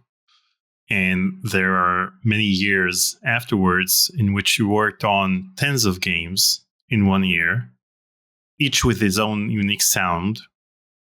Now, my question is, how do you keep finding ways to be original in each project, even after working on so many games in such a short span of time? I thank you for asking that question. I don't know. A game comes up. Oh, I'll tell you. The fact that I can't answer that is the answer to it, because I don't have a formula, and I don't know how I do it. There's a game comes, a gig comes in, and there's a blank piece of paper, and the gig is what it is. And with a little luck, it's fairly unique. And so, I look at it and go, well, what's the situation today? And write for it. And also, Daniel, whatever I'm excited about right then kind of gets into it. And I'm a little bit of I have sort of a reputation for having a thing of the week, so maybe I'm excited about Fender amplifiers. Oh, hey, here's a funny thing. What I'm excited about right now. See these amplifiers? Mm-hmm. Just last year, I started buying them. So there's one, and I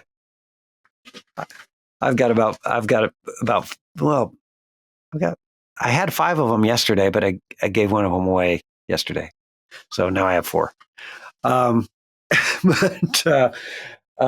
yeah, so you get excited about something, an instrument or a style of music, or a movie, and whatever you're really hyped about, that kind of gets into the music. So there's kind of a wild card feature.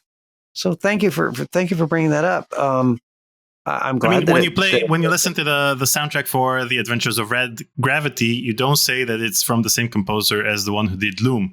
And when you listen to, and they both came out in 1990. And for example, in 1993, you worked on The Seventh Guest and on a putt-putt game. And you don't listen to these soundtracks and say they came from the same composer. I watched Mission Impossible 2 the other day, and the soundtrack was composed by Hans Zimmer. And the movie came out like a month after Gladiator. And when I watched Mission Impossible, I realized that Hans Zimmer just recycled his Gladiator music in some of the scenes. Like, it was the same exact piece. He just reused it. And the same goes with Pirates of the Caribbean. He reused a musical cue from a battle in Gladiator as the famous Pirates of the Caribbean theme. And so usually when you listen to the music of a certain composer, then you can tell by his style or by certain musical cues or maybe instruments that it came from the same composer.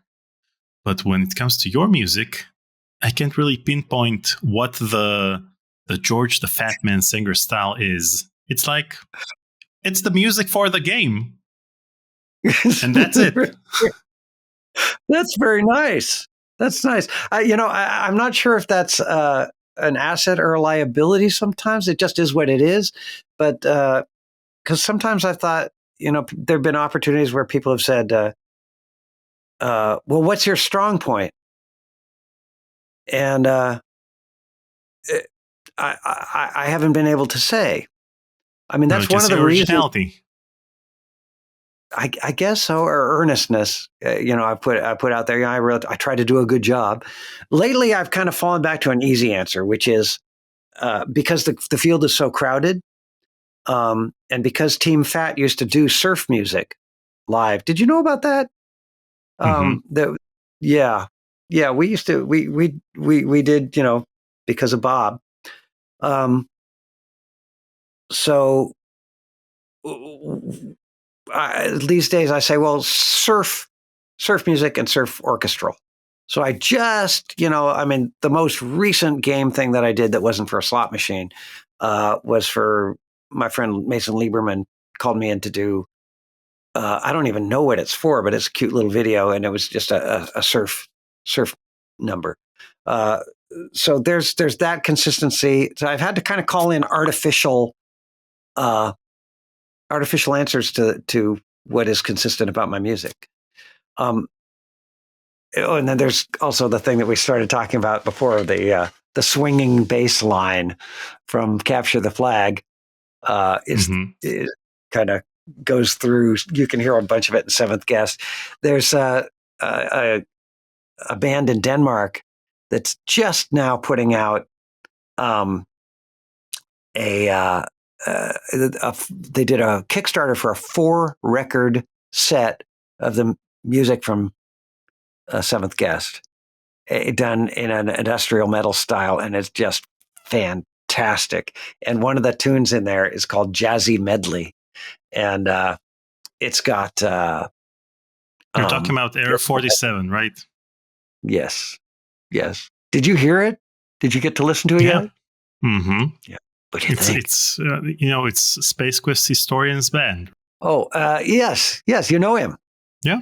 Trolls. Yeah. You look like a guy who's not saying something. If there's a dark side to Space Quest Historian, I don't know it, but I want to hear it. Maybe offline.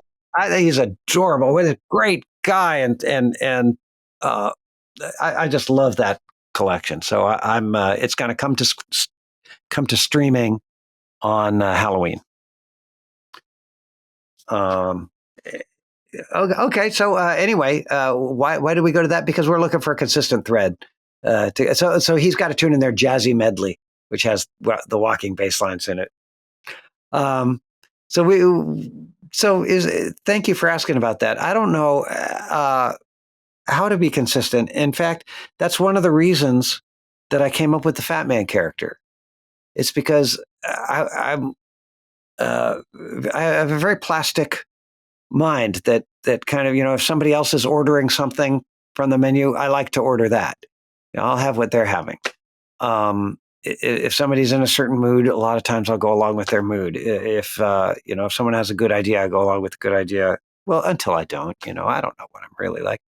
But I've found myself not really being driven to write any kind of particular music for myself. And I said, well, I'm sort of like a plastic man. I said, what if I just come up with a character who has opinions? The first thing I did was I came up with European Sex Machine, because what's a strong thing to write about? Well, what's good music?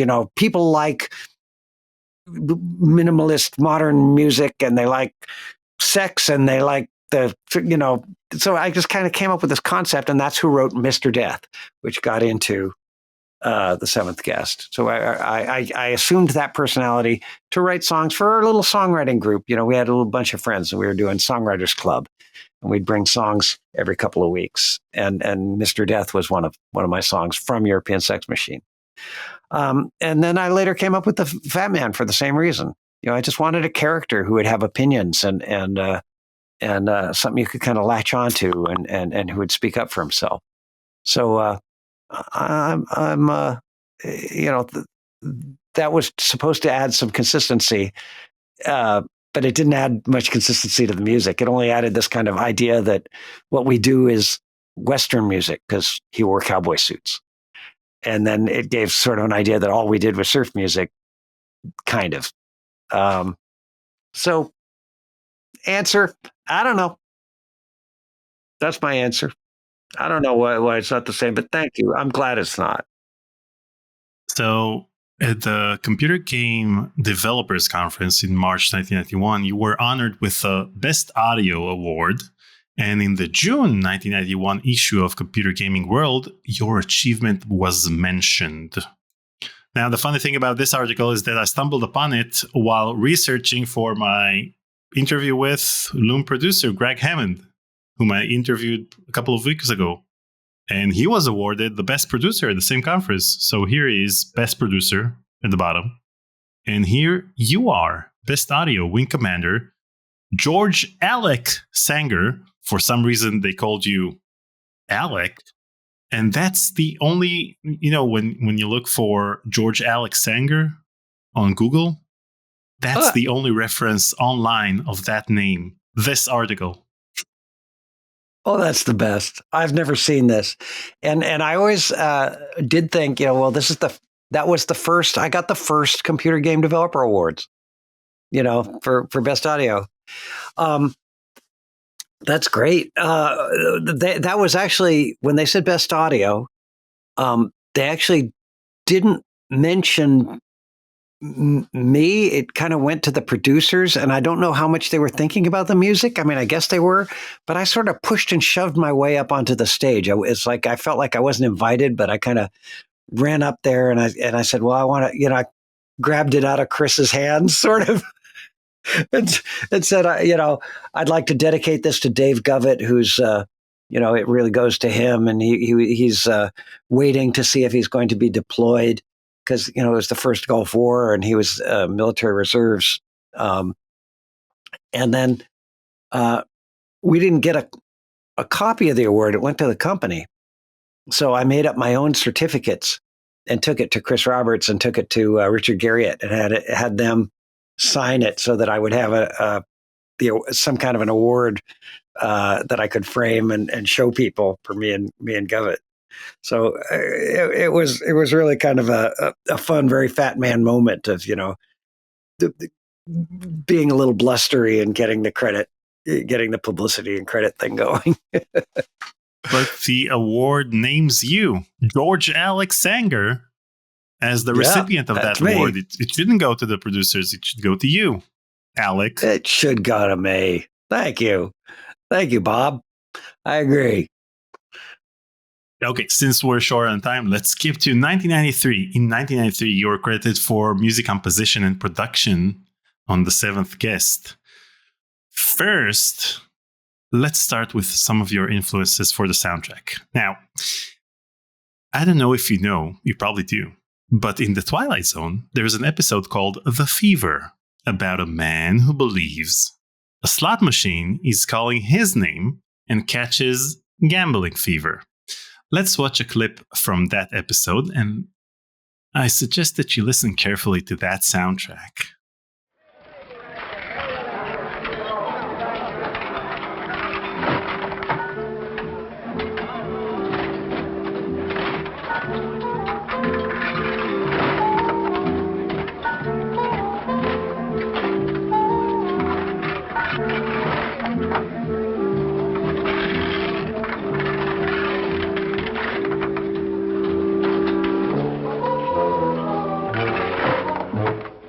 Now, if I'm not mistaken, a very similar bass line was used in the Knight's Puzzle track in the game soundtrack.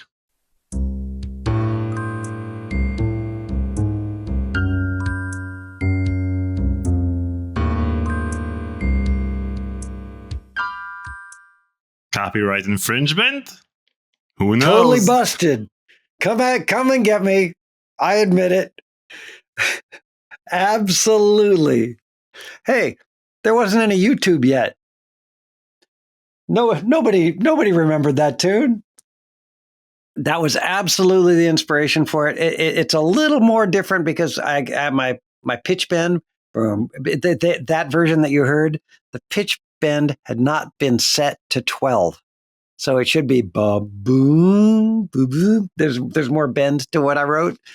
But yeah, I don't know who wrote that, but you have my apologies and you have my thanks for inspiring me, and hopefully you're cool with it. And hopefully I didn't copy too much to where, to where it's your idea, It's fine. It's fine. You were. You got my blessing. I'm so glad to hear those two next to each other. Thank you for finally doing that. That feels like a weight off. It's my pleasure. Did you? You didn't discover. You must have heard me confessing to that somewhere else, or you didn't discover that? Did you? Okay, so there's an interview a few years ago where you talked about the fact that there is a Twilight Zone episode, and you went and found it. I was the one who watched a bunch of Twilight Zone episodes in order to find it, because you didn't mention the name of the episode. I didn't. No, you didn't make life easy for me.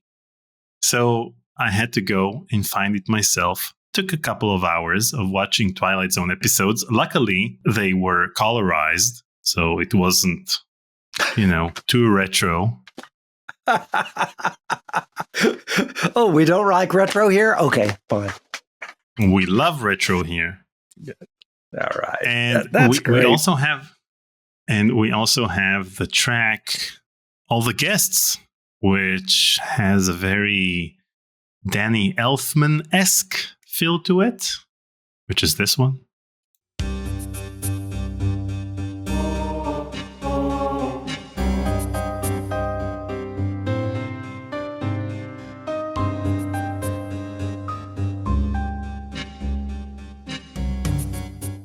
So this could have been from Beetlejuice, for all I know. What is the timing of Beetlejuice versus this? Because I remember watching Beetlejuice. Came out in 1988, and this came out in 1993. Oh, man. Then it was something else that I watched. There were other things that I watched that were Danny Elfman, and I'm like, did someone listen to my thing? You have, since then, I don't have an intimate knowledge of the Beetlejuice thing. There are things that Danny Elfman absolutely that I borrowed from him. The Wing Commander 2 is totally Batman. Yeah, so like Batman came out in 1989, and we also have Edward Scissorhands. Edward Scissorpants. I love that one.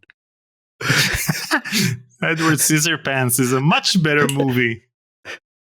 Pat Saves the Zoo, featuring Edward Scissorpants. So we have, let's see, we have Batman, and okay, so I think maybe Edward Scissorpants. Yeah, I'm not really familiar. I don't have those in my heart and ear so much. So maybe subliminally. But you'd have to find the specific. Definitely, that kind of mood is something that I would be going for, and maybe that the instrumentation. But I didn't have an intellectual feeling like I'm going to go after Danny on this one. On other ones, sure, but I don't remember doing it this one. So I'm not a guy who's going to be. No, I never steal. Sure, I steal. On that one, I don't remember doing that. I remember that one kind of more coming out of the blue. It's like, how am I going to take this melody and arrange it for this with the instruments that I have that sound right for these guys? And then that's what came out. Other stuff, let's do it like Harry Belafonte. Let's do that tune. From Beetlejuice. But if you can find a Beetlejuice, is there a Beetlejuice tune that matches that one? No, it's basically the electronic choir that's very similar to things that Danny Elfman does in his music. Well, no, I had a voice available to me, and I played what I could on it. All it does is that sound. Mm-hmm. So that was one of the colors on my palette. I had to use it. Now, I have to say, I've seen great character introductions in movies, but your introduction in the making of the Seventh Guest VHS tape, which I have right here, I have the big box, and inside the big box, you see there's a door, and inside that door, there's a VHS tape of the making of the Seventh Guest. And in that documentary, they introduce George the Fat Man Sanger. And I want to show you that introduction, which, in my opinion, is the best character introduction in documentary movies ever.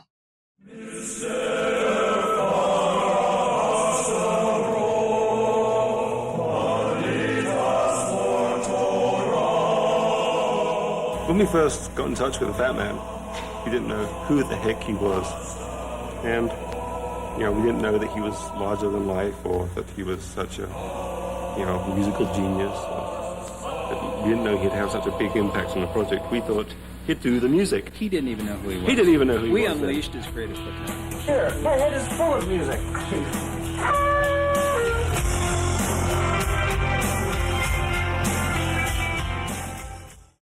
So this is just as great as the introduction of the Joker in The Dark Knight, and just as surprising because you don't know what to expect. So what can you share about the creation of this documentary, Mr. Well, Fatman?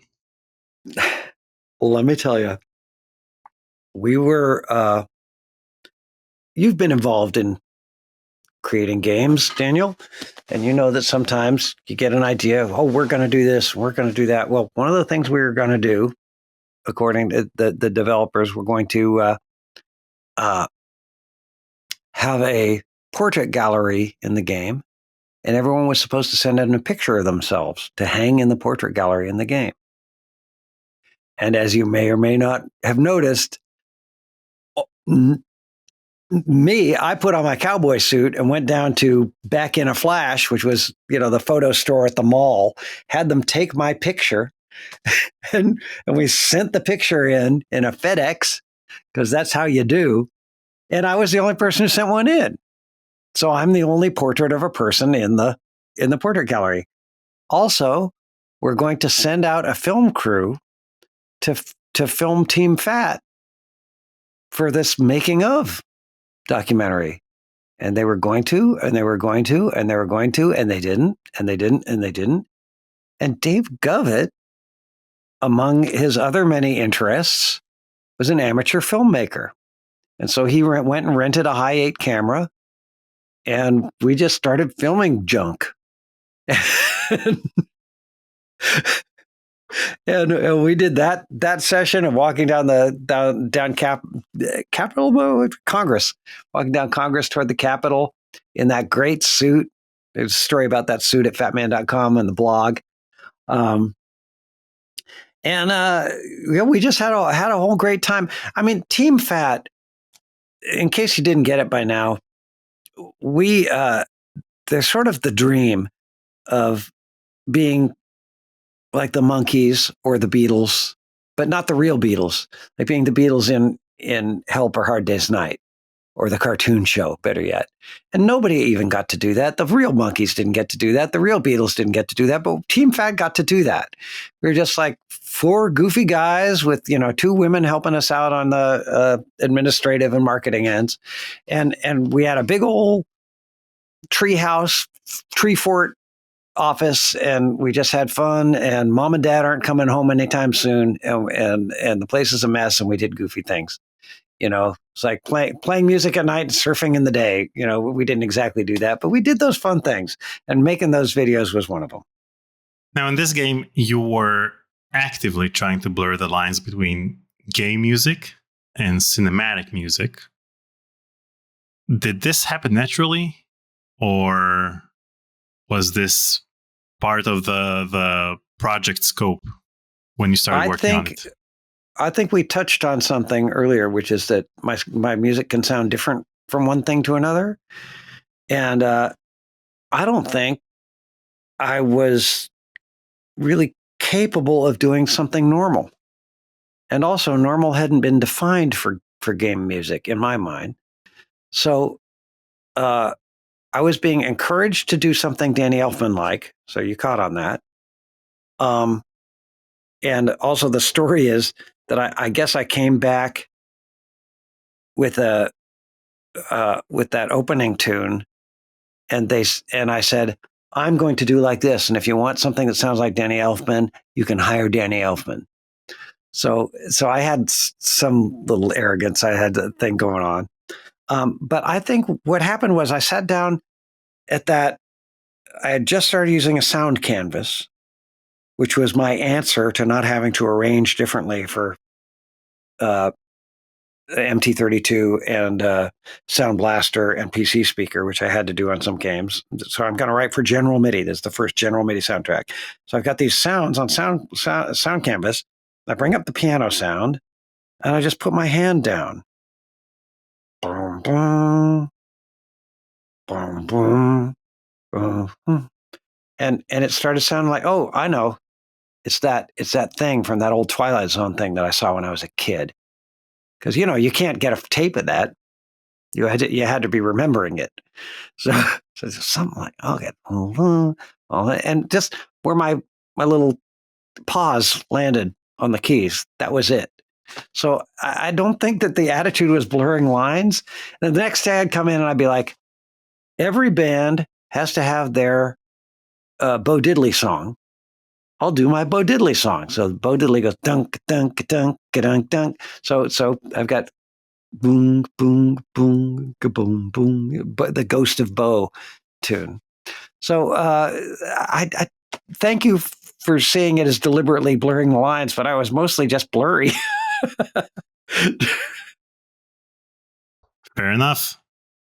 Now, moving on to 1995, where you're credited for music on Putt Putt Saves the Zoo. But in addition to being credited for the music, you're also credited as the voice of the rhyming monkeys. Let's have a listen. Let's rhyme. How about Junior? I know. Okay. Junior gave the piano tuner a pretty pink petunia. Junior. First of all, great job. Second, thanks, you've mentioned that Putt Putt Saves the Zoo was one of your proudest projects, especially because of how the whole team worked together. Can you elaborate on how you managed to bring everyone together in a way that mirrored the team spirit in Team Fat at the time? Yeah, we came up with some rules. I can't remember exactly what all of them were, but we divided the country up into zones. So, I was going to be responsible for. Oh, actually, I didn't do that much. I just mostly cracked the whip and hooked the horses up to the chariot. Dave Govett was doing the gate and Jungle Land because he was thinking about Lion King and orchestral African stuff, and Kevin being kind of folksy, also the voice of the low voiced monkey there. He was going to do the sort of Baldini and no, I think Joe did Baldini. He did the sort of lazy river sort of things. Joe did something else, So we divided it up that way. But though I remember the rule, we got my brother to get the best drummers in Austin, pay him a pittance, and they're supposed to do like just freeform African fake cultural appropriation, what we would call now, but just do some nice rhythms that feel like world music and jungle things. And it's like, okay, guys, do giraffe now. Okay, guys. And so Dave just went off and filled up a 40-minute ADAT tape, and maybe two of them, with these jams from these great guys, Brennan Temple and what's his name, Fenner, but just really good players. And they just had a blast. And Dave still looks back on that. I mean, like I said, he's got like 6 Grammys, and he still looks back on that as one of the freest, most fun things that he got to do. So we got this tape of percussion music, and we said, okay, now what you guys have to do is you have to just some of your tunes, use this music as your drum beat. That's going to unify it. And then the other thing is, Putt Putt Saves the Zoo, that rhythm, da-da-da-da-da. And also, just wherever you can work in that theme or I can't remember exactly what they are now. You'd think it'd be catchy, but I gave them a couple of little Hauptstimmes, a couple of little motifs. It's like you got to do the putt putt, just somewhere, just put it in there. And if you think about this melody, and you think about that drum beat, and then write whatever style you want that fits the game, then it should like all hold together and still be diverse. And they all went for it, and it was great. And we were out in our office at that time was out in Leander, Texas, where you could just hear goats next door, so you had to wait until they were quiet, and then there was a train that would occasionally pass. But other than that, no soundproofing, and the house was really beat up. Do I have it? Do I have the thing here? No, it's not here.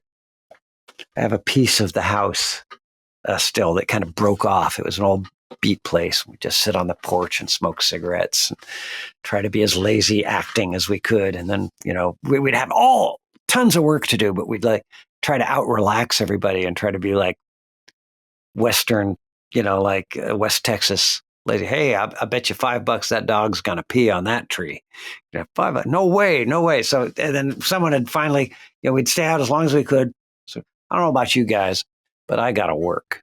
And that guy would be the loser. Whoever acted the most relaxed for the longest time in spite of our workload was the winner. So those were the circumstances that Putt-Putt Saves the Zoo happened under. And those guys are just good.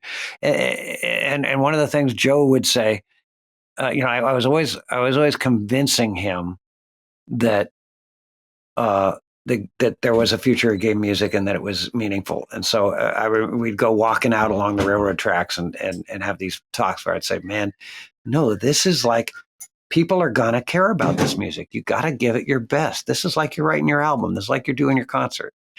And he fell for it. He went for it. And people still think about Joe as being the Zombies Hate My Neighbors guy. So it turned out all right. That was good. Thank you for asking about that.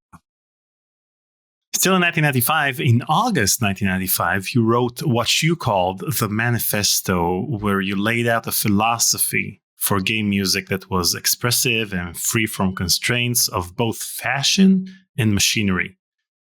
Looking back nearly 3 decades later, how do you feel about the evolution of game music? And do you think the industry has lived up to the vision you outlined back then?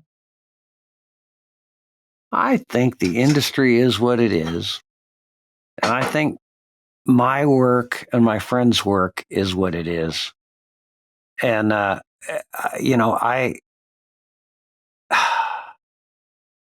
whatever the music business is now, it's great. It's not what Woodstock predicted.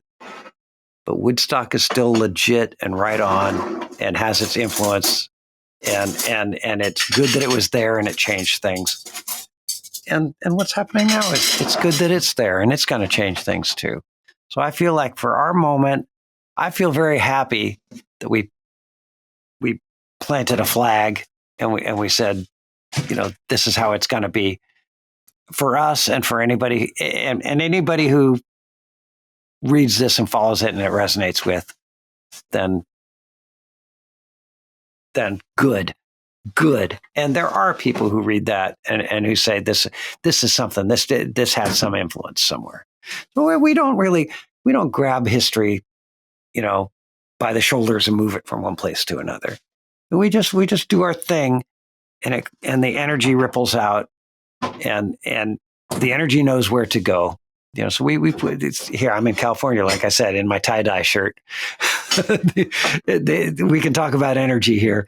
So we just put out something positive, and it goes out and causes positive things to happen. There's my California wife. A little more privacy there. So I feel great about that. Okay, very well. That's the right answer. Now, you've mentioned in the past that balance is crucial to maintaining creativity. How did you maintain this balance over your 40-year career, especially during the famine between feasts periods? There's always something to be busy with, and always something to be interested in, and there's always a lesson in the downs as well as the ups. If you're not super busy, then you've got a chance to reflect. You've got a chance to, to contemplate and regroup. You've got a chance to get interested in other things. So I think sometimes it's difficult, but if you're not challenged, you don't grow. And so there was some famine between feasts. It's fun to pump it up sometimes, but it's not really. I mean, you're just creating shapes that aren't really there. I mean, you could say, like I said earlier, there was a downside to being, sort of dominating the American PC game industry and being the pretty girl at the prom sort of thing. It was definitely upsides, but the downside was that when other people came into the industry, which is totally legitimate, natural thing, should have happened, and you're going a while between jobs, you go, I let it all slip through my fingers, and not just a lot, all. I had it all, and it went away. What did I do wrong? And so where does the balance come in? It comes in, it's like you learn that, no, it's an illusion. You didn't, whatever you think you did first, whatever you think you were the best at, you're probably wrong, but also whatever you think you messed up and that you let it all go and that you're worthless, you're probably wrong about that too. So there's where the balance comes in. Very well. Now, one final question from me. What are your plans for 2025 and how can people stay in touch with you and your work? Plans for 2025? I'm actually dug into a very nice thing, doing some slot machine stuff. It gives me actually sort of a new creative line. So in addition to being, to picking up a game gig here and there, I'm going to work on a new kind of toaster. I'm going to write music for a new kind of ice cream truck. And also I've been putting some of the old music out and some new music that I'm writing with Turtle Money Sandwich, which is among my bands, and then occasionally things from my new surf band, Los Coronados. Those things all go onto my Bandcamp page. So the Bandcamp is probably about, for people who are watching this, probably the best thing to do is to just watch on Bandcamp and, maybe I don't know how you sign up to receive the updates. I think you have to buy a single or something like that, and that puts you on the mailing list. And then when I send out an update, that's a good way to stay in touch. But you can catch me on Facebook, you can catch me on YouTube, George Sanger, and where else? I don't know. Fatman.com is a little dated, but you can go there too. But just keep your antennas up. I'm out there. I'm on the airwaves. Okay, I'll place the links to all of this down below. Okay. And so, George, it's truly been a pleasure talking to you today. Daniel, you've asked all the right questions. I've had a great time. Thank you. The time, and I got to say, the time just flew by. So, I know, this could have been 4 hours. Maybe we should do could have part been 4 hours. You let me know. We'll do part two. We'll get deep on this stuff. All right. Well, we always end. I don't know how you end. You can do your ending after I do my ending. My ending, we always end with the team fat high five. It's like a regular high five, but you miss and you make a sound effect. Okay. So, get ready? Okay. 1, 2, 3. Ding. Great. Thank you, George. Thank you.